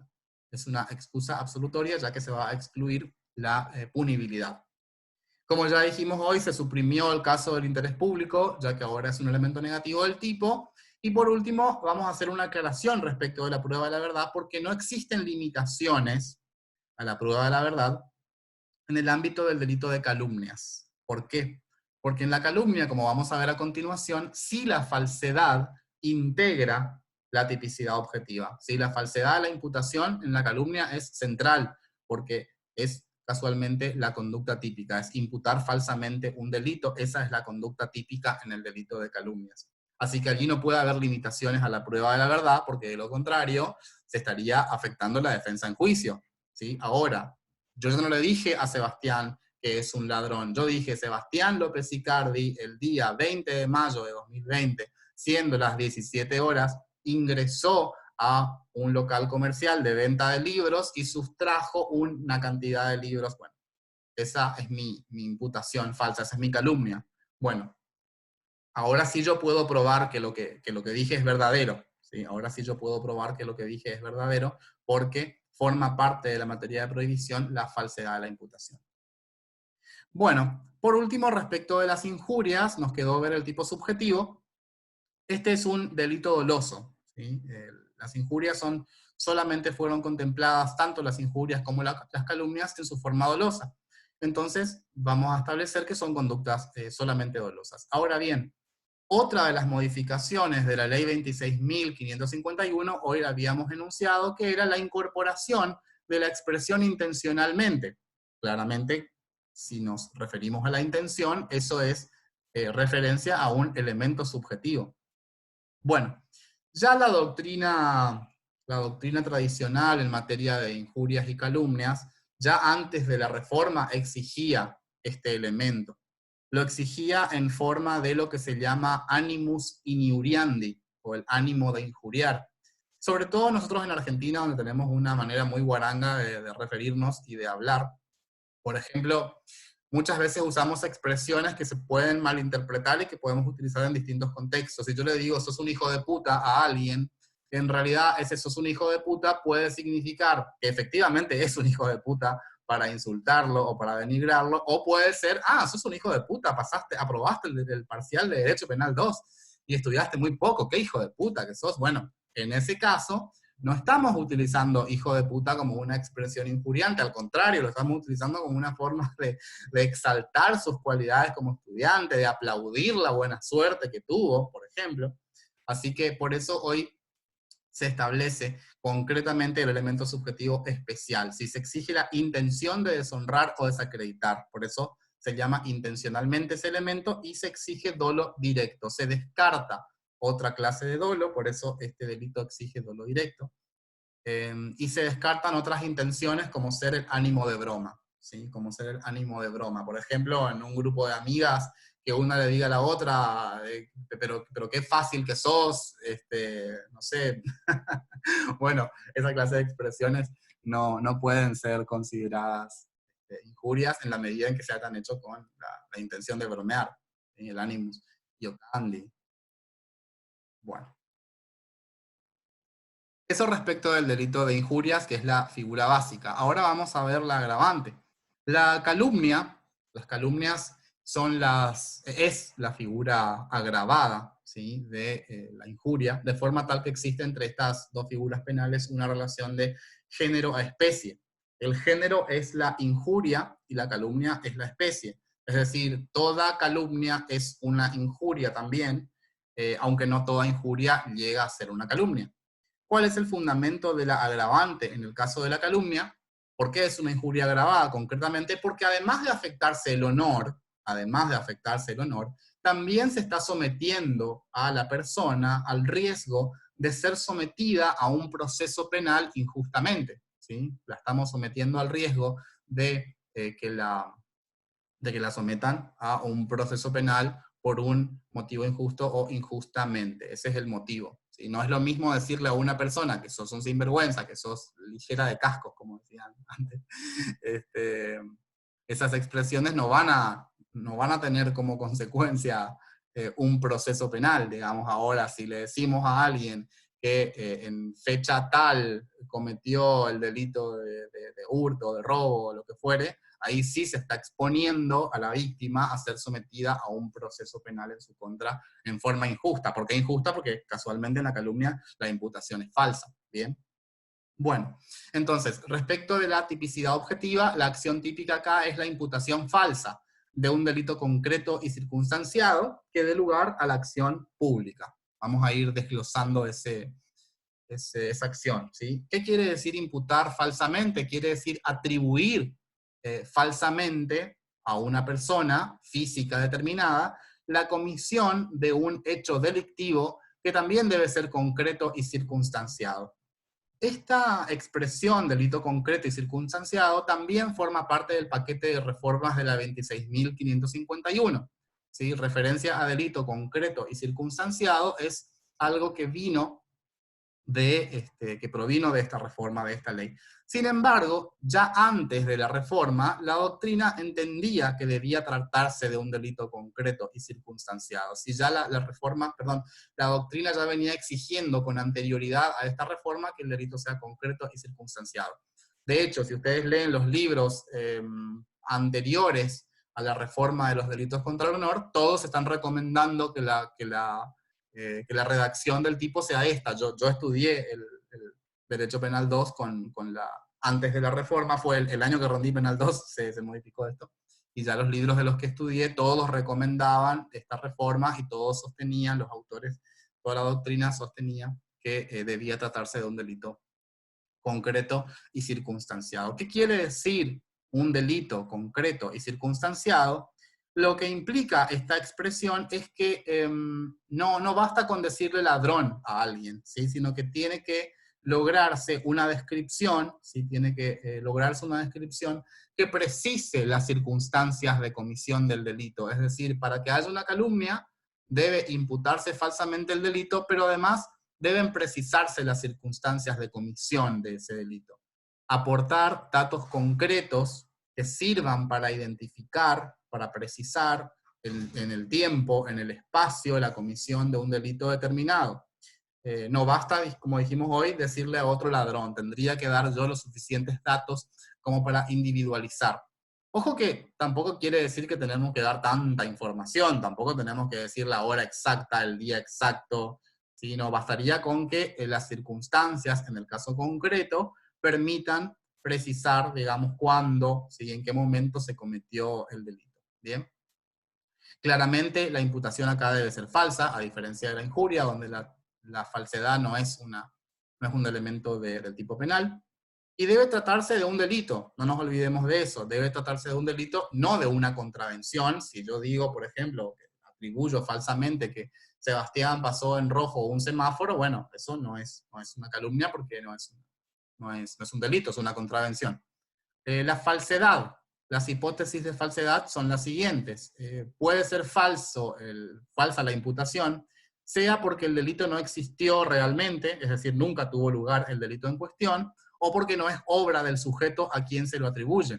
Por ejemplo, volviendo al caso donde yo digo que Sebastián se robó los libros de una librería, puede ser falsa la imputación, sea porque el hurto nunca existió, o porque de haber existido no fue Sebastián el autor de ese hurto. Entonces, la falsedad sí puede referirse a la inexistencia del hecho o la falsa atribución de la autoría, en definitiva, ¿no? Bien, respecto de los demás elementos, ya los trabajamos cuando hablamos de injurias. El sujeto pasivo tiene que ser una persona física determinada. En cuanto al elemento negativo, no deben tratarse de asuntos de interés público y deben ser expresiones asertivas que no dejen margen de duda. Y la tipicidad subjetiva también va a exigir dolo directo. Esto viene de una interpretación sistemática de las figuras penales. Si la figura básica exige dolo directo, también la figura agravada deberá exigir dolo directo. Ahora vayamos a las problemáticas concretas que se presentan en el ámbito del delito de calumnias, que también presenta problemas específicos. Bueno, la descripción del tipo penal nos dice que el delito concreto y circunstanciado que se imputa falsamente tiene que dar lugar a la acción pública. Ustedes saben que respecto de la acción penal existe una clasificación en cuanto al régimen de la acción penal. Acá vemos en el cuadro la clasificación de las acciones penales. Los delitos pueden dar lugar, ya hablando en el marco del proceso penal, pueden dar lugar a la acción pública o dar lugar a una acción privada, exigir una acción privada. A su vez, los delitos de acción pública se vuelven a clasificar en delitos perseguibles de oficio y en delitos de acción pública que dependen de instancia privada. La regla general, esto lo recordamos esencialmente, esto es parte general, pero vamos a recordar que la regla general en materia de régimen de la acción penal es que los delitos son de acción pública perseguibles de oficio, es decir, que no se requiere de ningún impulso procesal por parte de la víctima. Esa es la regla general. Por ejemplo, en un homicidio, ¿sí? Obviamente no vamos a requerir que la víctima en ese caso está un poco imposibilitada de hacer la denuncia por el delito cometido en su contra, pero no le vamos a exigir tampoco a los familiares de la víctima que hagan la denuncia para poder perseguir ese delito. Bastaría con el mero anoticiamiento, bastaría con que la policía o los órganos encargados de la investigación penal, bastaría con que se anoticien del hecho, que llegue a su conocimiento por cualquier medio la comisión de un robo, de un homicidio, ¿sí? Y ya se puede perseguir, ya se puede iniciar de oficio la investigación penal en estos casos. Existe otro grupo de delitos de acción pública que dependen de una instancia privada, es decir, que el propio ofendido, la propia víctima del delito, tiene que remover el obstáculo preprocesal. Se llama obstáculo preprocesal en el sentido de que no se puede investigar la comisión de esos delitos si la víctima, si el ofendido, no instó no instó la instancia, no instó la acción penal, digamos, ¿sí? No hizo el ejercicio de la acción penal.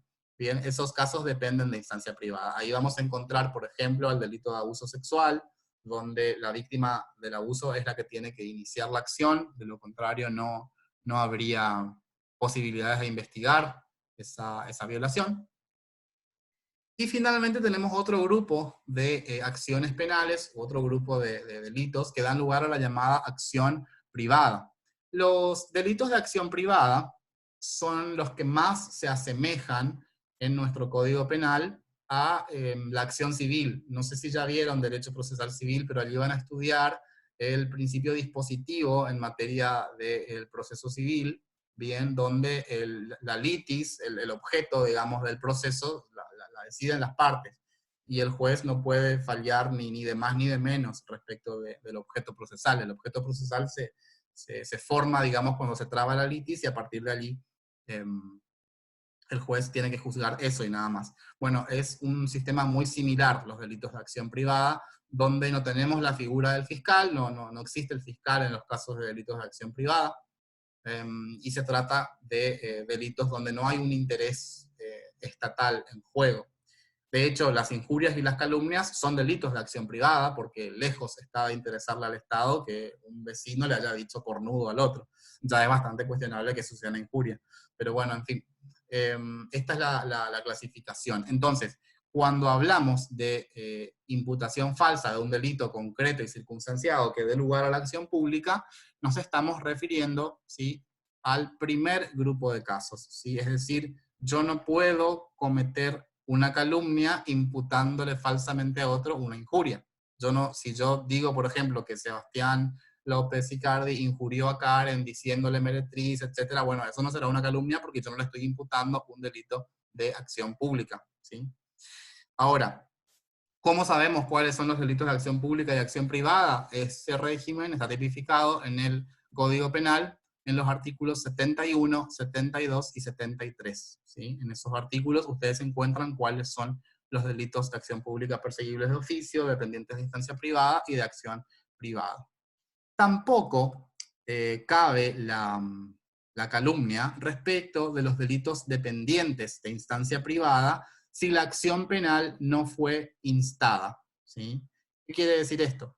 Que si yo, por ejemplo, le imputo falsamente a otro una violación, si yo digo ahora, el sujeto X cometió una violación, abusó sexualmente de fulanita de tal, ¿sí?, en tales circunstancias, a tal día, a tal hora, yo le estoy imputando un delito de acción pública, sí, pero no es perseguible de oficio, es dependiente de instancia privada, porque depende de que la víctima de la violación haga la denuncia para que eso se pueda investigar. Entonces, ese caso no puede ser una calumnia porque la víctima no instó la acción. De hecho, no va a instar porque se supone que es falsa la imputación, digamos, ¿sí? Así que en esos casos no estaríamos ante una calumnia. ¿Puede ser una injuria? Claro que sí, puede ser una injuria, porque las injurias son el tipo subsidiario, es la figura básica, eso sí puede ser, pero no será una calumnia. ¿Por qué no es una calumnia? Hoy dijimos que el fundamento del agravante del delito de calumnias es que se puede someter injustamente a otro a un proceso penal. Ahora, en los delitos de acción pública que dependen de instancia privada, no se pueden investigar si la víctima no instó la acción. ¿Sí? Si la víctima no instó la acción, eso no se puede investigar. Es decir, por más que haya ocurrido realmente la violación, no se puede investigar si la víctima, en la medida en que sea mayor de edad, claramente, ¿sí?, no instó la acción. Eso no se puede investigar. Si no se puede investigar, quiere decir que no hay el peligro, no existe peligro de someter, ¿sí?, a nadie a un proceso penal injustamente en su contra. Es por eso que solamente cabe la tipicidad cuando se imputa a otro una acción penal pública y perseguible de oficio. No de la dependiente de instancia privada, por lo menos no mientras la víctima no haya instado la acción. ¿Sí? Acá la víctima instó la acción, en ese caso sí ya se dará lugar a la tipicidad de las calumnias. ¿Sí? Antes de instar la acción penal, no, porque antes de instar la acción penal, en el caso de los delitos dependientes de instancia privada, no se puede investigar absolutamente nada. Bien, ya vimos la referencia al delito concreto y circunstanciado, ya vimos lo que quiere decir eso, ¿sí? Que aportar las suficientes circunstancias para ubicar en tiempo y espacio. ¿Qué pasa con las conductas justificadas? Ahora, ¿qué pasa si yo digo que Sebastián López Icardi mató a otra persona, pero lo hizo en el contexto de legítima defensa? ¿Qué pasa ahora si yo digo él mató a otra persona, tal día, a tal hora, pero lo hizo en contexto de legítima defensa. A partir de ahí se discute, la doctrina discute si eso es una calumnia o no. Bueno, en general se sostiene que sí, que es una calumnia porque de todas maneras pueden molestar acá a la víctima para que se pruebe la legítima defensa. Está bien, la legítima defensa es una causa de justificación, pero de la misma debe ser probada.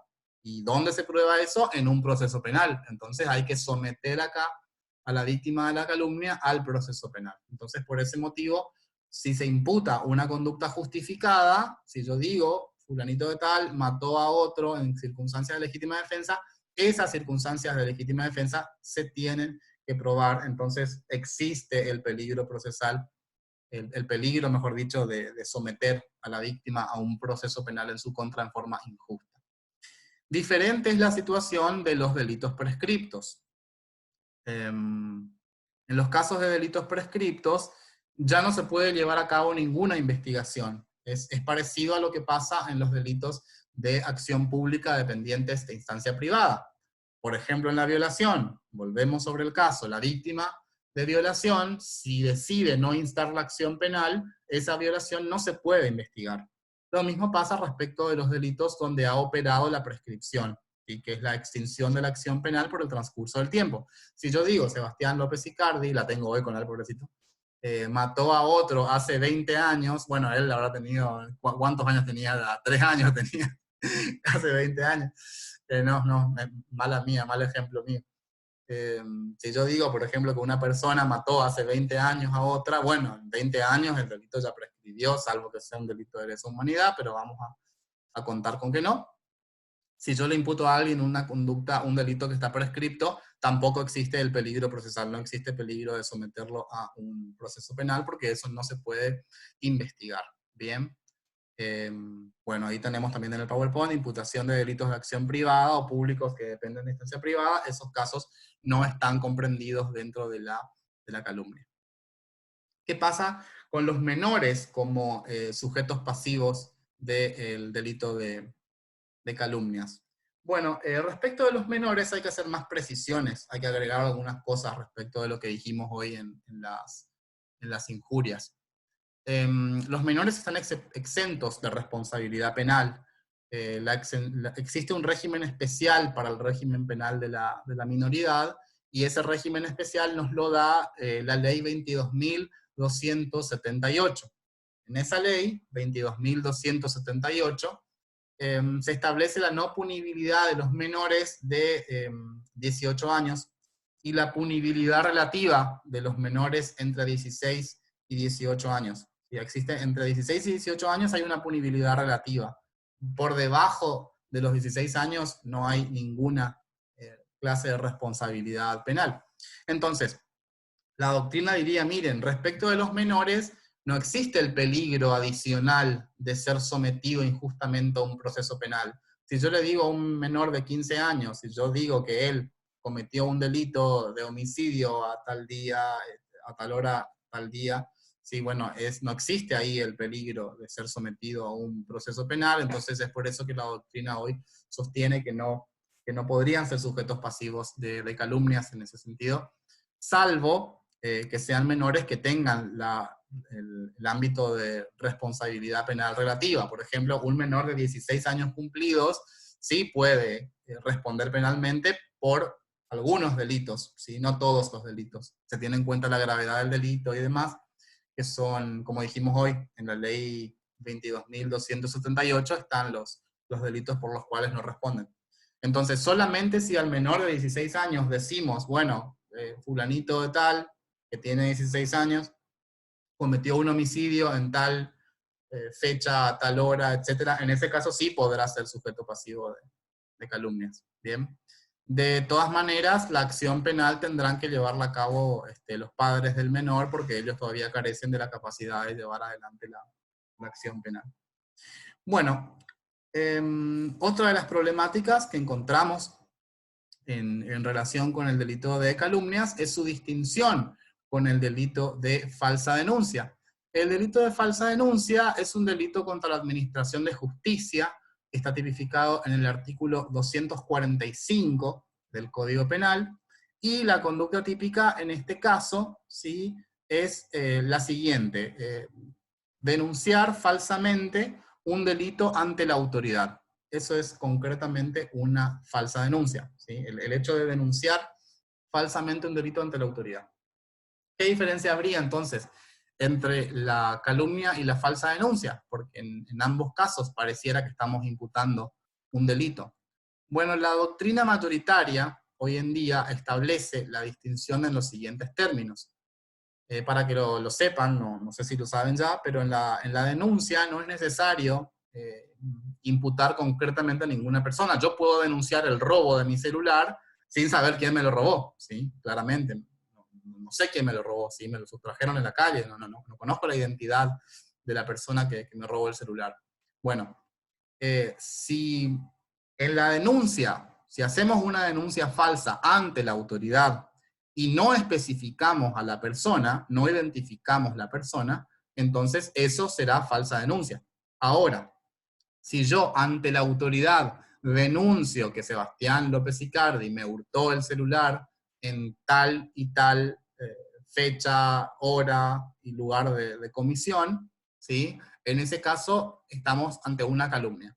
¿Sí? Estaremos ante una calumnia si es que se establece la identidad. Si no se establece la identidad, estamos ante una falsa denuncia. Esa es la distinción que lleva a cabo hoy en día la doctrina ampliamente mayoritaria. Bueno, otra de las problemáticas que se puede llegar a presentar en el ámbito de estos delitos es la referida a la llamada indemnidad de opinión. ¿Qué pasa en la indemnidad de opinión? Esta es una garantía, es un privilegio constitucional que está fundamentado en la función pública que desempeñan algunas personas, ¿sí? Como podemos ver en el texto del artículo 68 de la Constitución Nacional, dice que ninguno de los miembros del Congreso puede ser acusado, interrogado judicialmente, ni molestado por opiniones o discursos que emita desempeñando su mandato de legislador. Bueno, esta indemnidad de opinión lo que implica es lo siguiente: si un legislador en su discurso, dando su mandato de legislador, en su discurso, profiere expresiones injuriantes, ¿sí?, o expresiones ofensivas respecto de, por ejemplo, otro legislador, en esos casos no existe responsabilidad penal, es decir, no se aplica la ley penal en estos casos. Bien, la indemnidad consiste siempre en una lisa y llana inaplicabilidad de la ley penal. Bien, bueno, ¿por qué? ¿Cuál es el fundamento? El fundamento está en el que pueda llevar a cabo, ¿sí?, correctamente su desempeño el funcionario público sin estar pendiente cada vez que hace un discurso, ¿sí?, de no injuriar a otro. Entonces, si el legislador injuria a otra persona, ¿sí?, si el legislador injuria a otra persona, por ejemplo, encontramos acá en el artículo 68 la protección absoluta de las opiniones de los legisladores. Bueno, esa protección absoluta se extiende también fuera del recinto parlamentario, también fuera del recinto se extiende esta inaplicabilidad de la ley penal en la medida en que sus opiniones se refieran al ejercicio de funciones legislativas, en la medida en que se refieran a las funciones públicas, porque no es un privilegio personal, ¿sí? No es un privilegio personal. En una entrevista, por ejemplo, en una entrevista que le hagan al legislador y él en ese momento injurie a otro, ¿sí? Bueno, esa opinión está protegida constitucionalmente por el artículo 68. Eso no quiere decir que el legislador pueda salir con un megáfono a insultar a todo el vecindario, ¿sí? Ya que no está dentro de sus funciones legislativas salir con el megáfono e insultar a todo el mundo. Eso no lo puede hacer. A partir de allí sí va a haber responsabilidad penal, ¿sí? Entonces, este es un privilegio constitucional, no está fundamentado en la persona, sino en la función, para garantizar el buen desempeño de la función, por lo tanto es irrenunciable, ¿sí? No se puede renunciar a este privilegio constitucional, ya que es un privilegio funcional, no personal. Lo que se discute respecto de esta indemnidad es su naturaleza jurídica, si es una excusa absolutoria que solamente borra la pena, que solamente borra la punibilidad, o si es un supuesto de atipicidad objetiva de la conducta. Este debate es importante porque va a tener consecuencias prácticas. Si es una excusa absolutoria, siempre las mismas tienen carácter personal y no benefician a los partícipes, las excusas absolutorias, porque únicamente benefician a quien desempeñe la función. Y en este caso es importante porque los legisladores muchas veces tienen colaboradores, tienen asesores que participan en la redacción del discurso. Entonces, ¿qué pasaría con ellos? ¿Sí? ¿Ellos responden penalmente o no?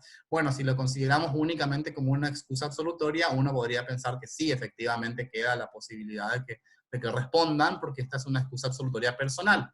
Otros autores entienden que estamos ante un caso de atipicidad objetiva de la conducta, es decir, es atípica la conducta del legislador que en sus opiniones parlamentarias en el recinto o en una entrevista vinculada con su función, su conducta sería atípica si es que ofende a alguien.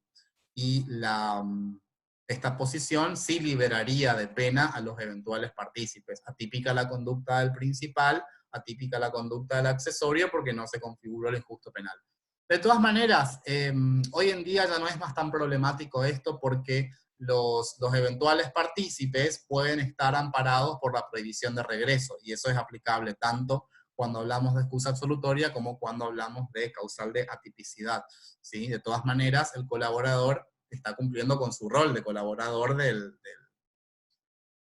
legislador, digamos, ¿sí? Entonces, ya desde la óptica de la teoría de la imputación objetiva, ya la prohibición del regreso resolvería esos problemas. Bien. Otra de las cuestiones que tenemos que tratar hoy, vinculada con los delitos contra el honor, es el problema aparente, nada más, que surge a raíz de la imposición de la doctrina de la real malicia. Bueno, la doctrina de la real malicia en realidad no produce grandes cambios en nuestra legislación, porque nuestro modelo procesal penal siempre determina que la prueba está a cargo de la acusación. Es decir, en el ámbito de un delito de homicidio, por ejemplo, delito de homicidio, el fiscal inicia la acción penal y es el fiscal el que tiene que probar la acusación. El imputado no tiene que probar su inocencia, es el Estado el que, a través de los órganos que están investidos a tales efectos, es el Estado el que tiene, digamos, la obligación de probar. La víctima no tiene que probar que es inocente, al contrario, la víctima goza de la llamada presunción de inocencia. ¿Qué pasa en los delitos contra el honor? En los delitos contra el honor, en nuestro Código Penal, los mismos son considerados delitos de acción privada, como ya habíamos dicho hoy. En los delitos de acción privada no existe la figura del fiscal. En los delitos de acción privada es el propio ofendido el que tiene que instar la acción penal, el que tiene que llevar a cabo la querella criminal. En la mayoría de los códigos procesales penales, esa acción privada se instrumentó en la forma denominada querella, que ustedes van a ver cuando vean derecho procesal penal, van a poder estudiar a la querella concretamente. Entonces, ¿quién tiene que probar la existencia del delito de injurias o de calumnias? El denunciante, el querellante, en este caso, ¿sí? El que instó la acción penal. Si alguien me imputa a mí falsamente la comisión de un delito o me deshonra, me desacredita, yo tengo que probar esa imputación, ¿sí? No hay un fiscal en los delitos de acción privada, sino que es la víctima, el ofendido, por ser el que insta, por ser la figura acusadora, ¿sí? Ya que en los delitos de acción penal pública, la figura de la acusación, el rol de acusación lo desempeña el fiscal, pero en los delitos de acción privada, el rol de acusación lo desempeña el querellante exclusivo. Entonces, es el propio querellante, el accionante, ¿sí? Como podemos ver ahí graficado, es quien tiene que demostrar la existencia de la expresión difamatoria, es decir, la existencia concretamente de la injuria, tiene que probar la inexactitud de las expresiones, si lo requiriera así el caso, y además tiene que probar que el hecho fue realizado con real malicia. ¿Qué quiere decir real malicia? Que las expresiones se hicieron con conocimiento de la inexactitud y además con la intención de menoscabar el honor. ¿Por qué agregamos esto de la intención? Porque hoy en día nuestro Código Penal exige, respecto de las injurias y las calumnias, el elemento intencionalmente en el ámbito de la tipicidad subjetiva. Bien.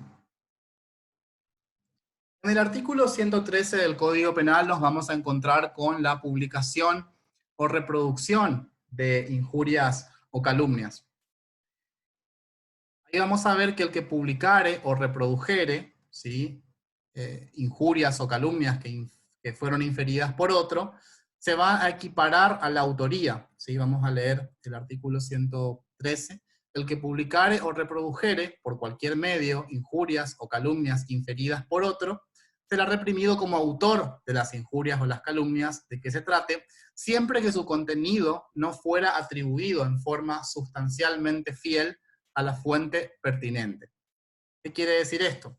Que si yo publico o reproduzco injurias o calumnias que fueron proferidas por otro, solamente se me va a considerar a mí autor de esas injurias o calumnias en la medida en que yo no haya atribuido el contenido en forma fiel a la fuente. Si yo, por ejemplo, publico, reproduzco injurias o calumnias que otro pronunció y no atribuyo el contenido fielmente a la fuente, en ese caso a mí se me va a considerar autor de esas injurias o calumnias, solamente en la medida en que yo no atribuya el contenido en forma fiel a la fuente. Si yo atribuyo el contenido, si yo reproduzco, si publico injurias o calumnias que otro pronunció, pero cito correctamente la fuente, atribuyo concretamente la fuente, en ese caso yo no soy autor de nada. Y solamente se me considerará autor de injurias o calumnias si yo no atribuyo el contenido en cuestión en forma fiel a la fuente.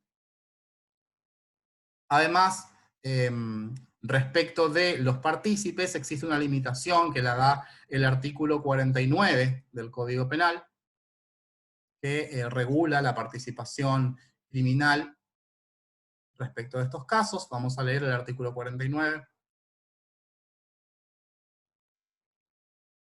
que dice lo siguiente: no se considerarán partícipes de los delitos cometidos por la prensa a las personas que solamente prestaren al autor del escrito o del grabado la cooperación material necesaria para su publicación, su difusión o su venta. ¿Qué quiere decir esto? Que el empleado que tipea o imprime la publicación, ¿sí? Ese sujeto no va a responder penalmente, ¿sí? No va a ser considerado partícipe el empleado que solamente tipea o imprime, ¿sí? Solamente el editor es el que tiene que responder en estos casos, ¿sí? ¿Por qué el editor? Porque el editor es el que tiene la capacidad de decisión respecto de la publicación, ¿sí? Bien. Entonces, además, por vía de la aplicación de la prohibición de regreso, nuevamente podemos decir que la persona que solamente tipea, imprime estas injurias, claramente que esos sujetos están amparados porque están cumpliendo con su rol. Bien. Ahora vamos a ver la disposición del artículo 114 del Código Penal, que en realidad esta disposición tiene que ver con la jurisdicción, tiene que ver con una pena accesoria. Dice el artículo 114 del Código: cuando la injuria o la calumnia se hubiere propagado por medio de la prensa en la capital y territorios nacionales, los autores quedarán sometidos a las sanciones del presente Código y el juez o tribunal ordenará, si lo pidiere el ofendido, que los editores inserten en los respectivos impresos o periódicos, a costa del culpable, la sentencia o la satisfacción.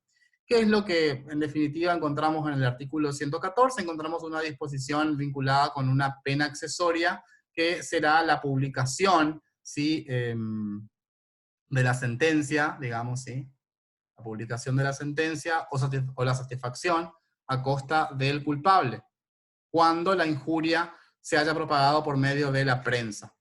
La limitación a la capital y territorios nacionales es una limitación errónea, porque las provincias no pueden legislar en materia de delitos, por más que sean delitos cometidos por la prensa, las provincias no pueden legislar en esta materia. Entonces, la limitación a los territorios nacionales en realidad es errónea, no debería haberse hecho esa limitación, ¿sí? Entonces, cuando las injurias se cometen por la prensa, si el ofendido lo pide, ¿sí? Se puede establecerse, el juez o el tribunal puede establecer la publicación, ¿sí? La publicación de la sentencia o la satisfacción.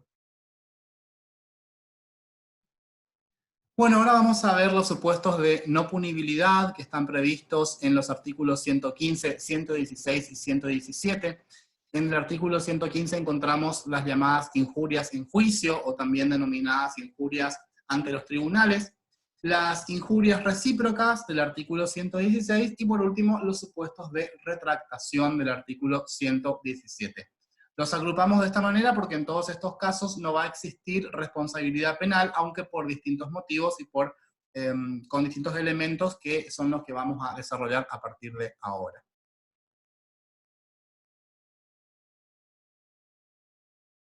Bien.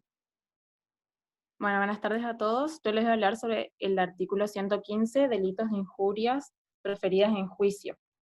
Bien, el artículo dice: las injurias proferidas por los litigantes, apoderados o defensores en los escritos, discursos o informes producidos ante los tribunales y no dados a publicidad quedarán sujetas únicamente a las correcciones disciplinarias correspondientes. Bien, este artículo prescribe expresamente un supuesto de impunidad penal, es decir, una excusa absolutoria. No es una causa de justificación, sino que es una excusa absolutoria, puesto que si fuera una causa de justificación, el autor de estas injurias proferidas en juicio no tendría una sanción disciplinaria. Entonces, por eso es una excusa absolutoria y no una causa de justificación, para que evitemos ese problema. Bien, esta disposición se fundamenta en el resguardo del principio constitucional de la defensa en juicio. Y otro punto importante que me parece aclarar es que la excusa absolutoria de la que habla este artículo solamente se refiere a las injurias, cualquiera sea su clase, que ya lo menciona bien Jorge, y la calumnia queda excluida debido al interés social que tiene la calumnia. Entonces, la excusa absolutoria del artículo 115 solamente es referente a los delitos de injuria. Bien. Las injurias proferidas en juicio, ¿ante quiénes debe pronunciarse? El artículo 115 nos habla de que debe pronunciarse ante tribunales. Estos pueden ser individuales o colegiados. Y debido también a la amplitud de la norma, también se aceptan que sea ante tribunales administrativos.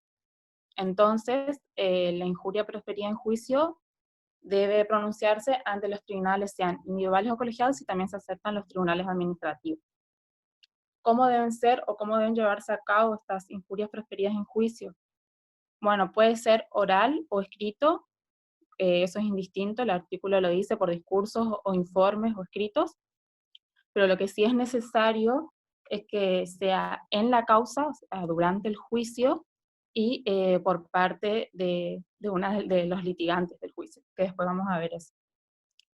Esto de que la injuria proferida en juicio deba hacerse en el juicio, precisamente en la causa, no significa que tenga que estar ligado estrictamente esta injuria con la causa. Es decir, yo puedo injuriar en el juicio, pero sobre una causa que no tenga que ver estrictamente o necesariamente con la causa que se está llevando a cabo.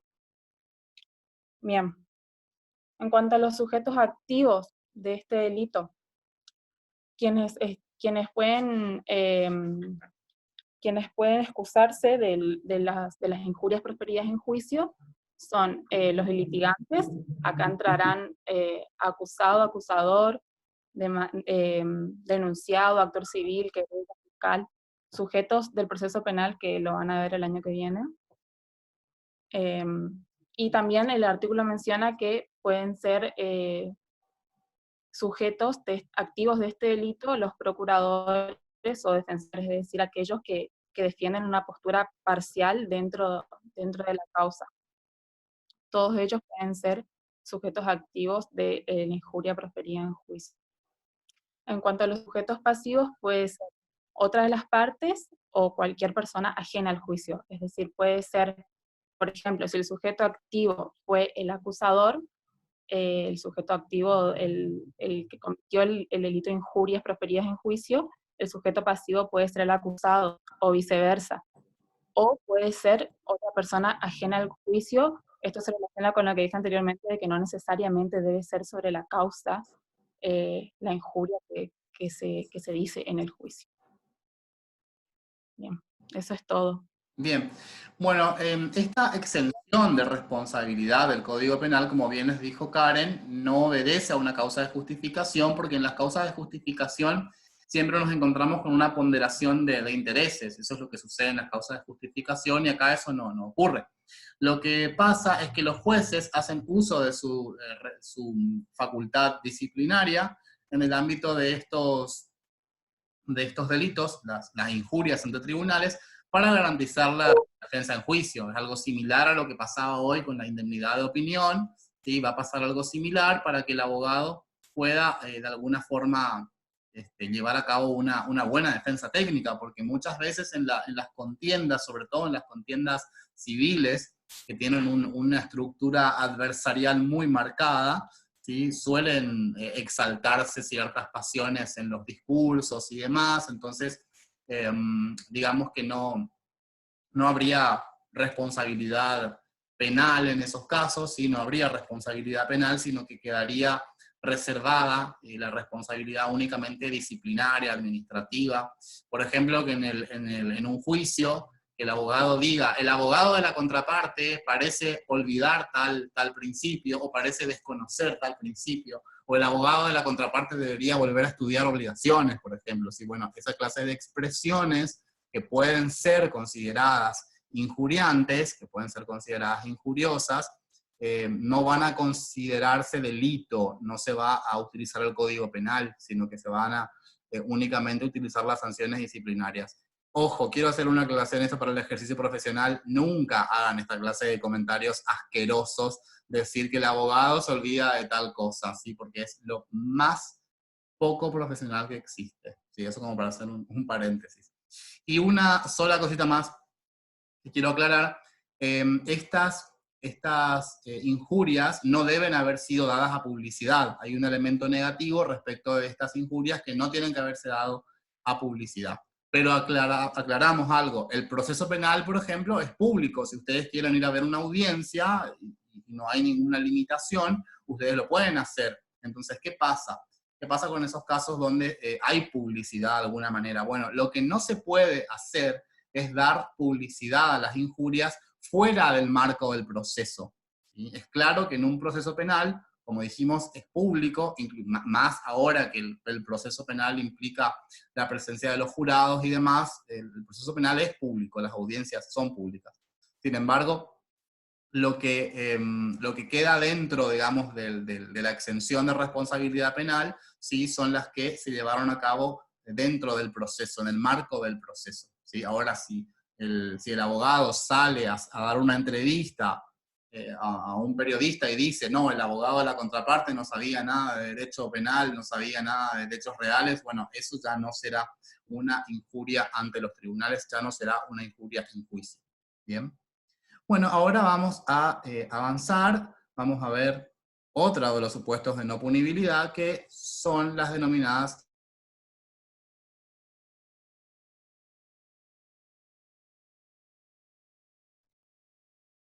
Bien, ahora vemos las ¿Se escucha? recíprocas del artículo 116 del Código Penal. ¿Se escucha o no? Mm, A ver, le voy a pedir que vayamos al 116 que está ahí y se lo voy a leer. Dice, cuando las injurias fueren recíprocas, el tribunal podrá, según las circunstancias, declarar exentas de pena a las dos partes o a alguna de ellas. En principio, el artículo no tiene mayores inconvenientes en cuanto a lo que nos quiere decir. Es una facultad que está en poder de los jueces de declarar exentos de penas a una de las dos partes que ha injuriado a la otra. Los requisitos que debe haber es que debe tratarse de las injurias del artículo 110 del Código Penal, es decir, que las mismas deben ser típicas, no deben estar justificadas y deben estar con todas las salvedades que se hicieron al comienzo de la clase, en la parte de injurias que explicó bien el doctor Vázquez.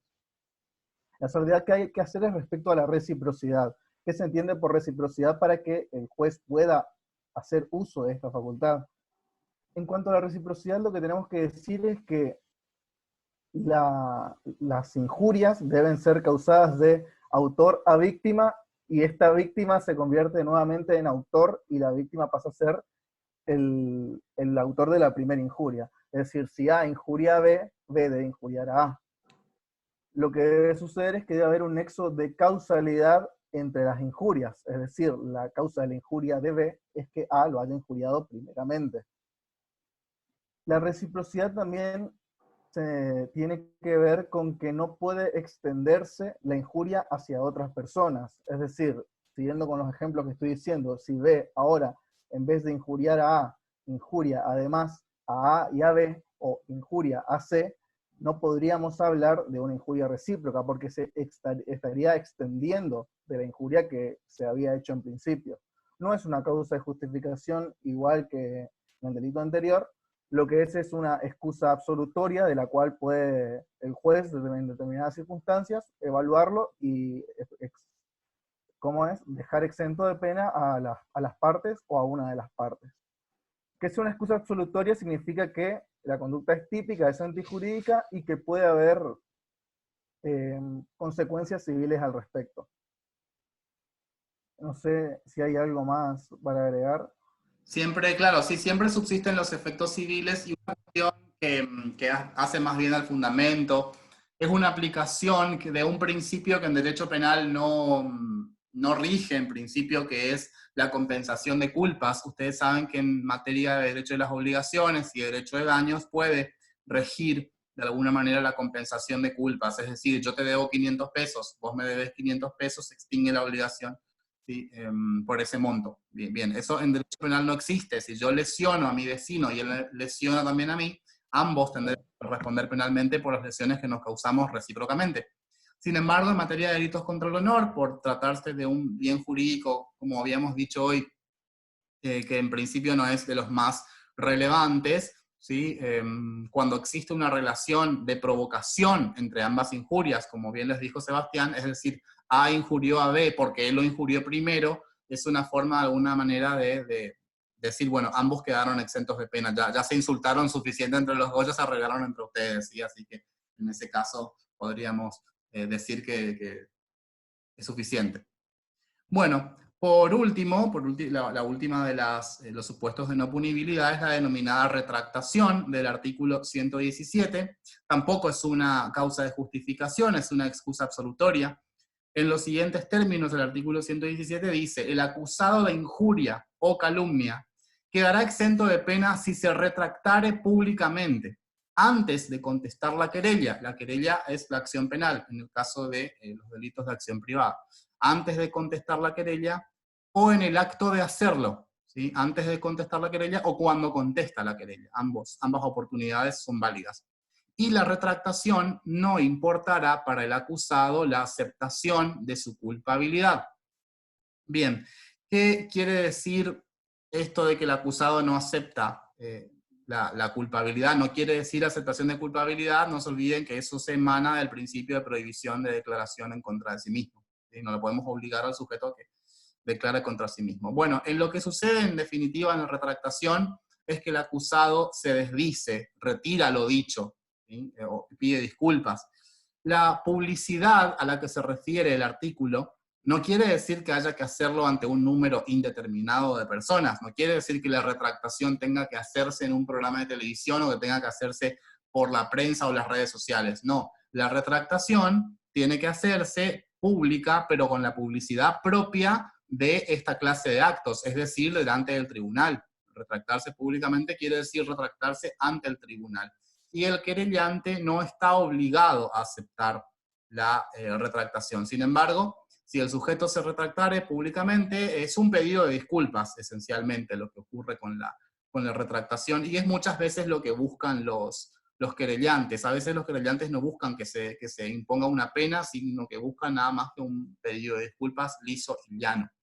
Y así tiene que ser también la retractación, ¿sí? Tiene que ser una lisa y llana, digamos, ¿sí?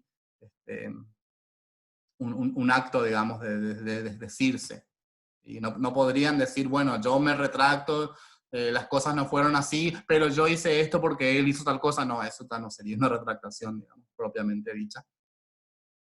Es más bien una explicación, nada más, un argumento defensivo. Entonces la retractación tiene que hacerse en forma lisa y llana. Bueno, otra de las reformas que operó la ley 26.551 es haber retirado la palabra asociación, habíamos dicho. Bueno, la palabra asociación en el artículo 117 era una expresión que generaba dudas respecto a si una persona jurídica podía ser o no sujeto pasivo de injurias. Ya vimos que hoy en día esa discusión se superó. Hoy en día la tipicidad exige una persona física determinada como sujeto pasivo. Y por último, para culminar con los delitos contra el honor, nos vamos a encontrar con el artículo 117 bis, que es una incorporación extraña a este título. Sobre todo es una incorporación extraña porque esta figura penal no afecta al honor, ¿sí? Esta figura penal no afecta al honor.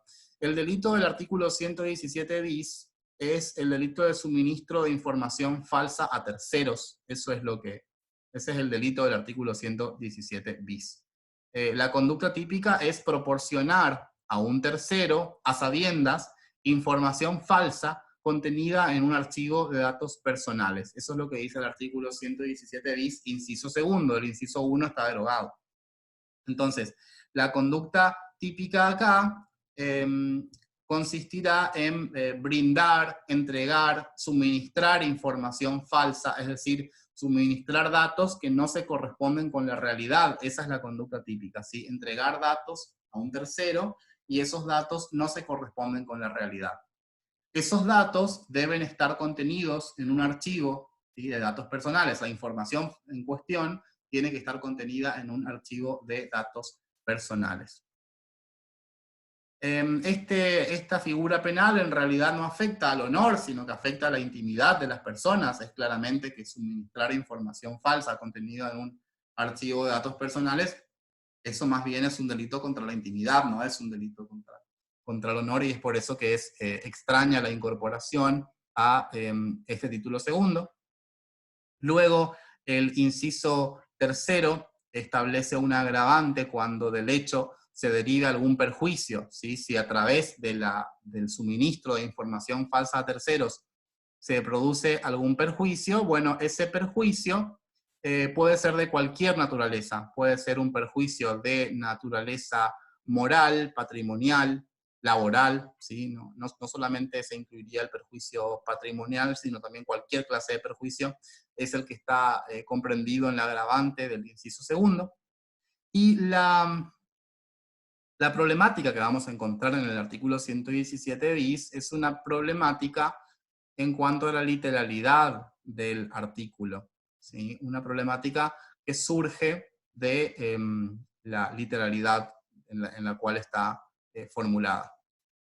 Bueno, la problemática que vamos a encontrar en el artículo 117 bis desde la óptica de la pena es que la ley 26.331 suprimió el inciso primero, perdón, la ley 26.388 suprimió el inciso primero del artículo 117 bis. Y en el inciso primero estaba la referencia a la pena. Fíjense que el inciso segundo dice, la pena será de 6 meses a 3 años. Pero 6 meses a 3 años ¿de qué? Digamos, de reclusión, de prisión, de multa, de inhabilitación. Entonces, la referencia a la pena, a la especie de pena, se perdió con la reforma del inciso 1. Entonces, hoy en día no sabemos cuál es la pena que se corresponde.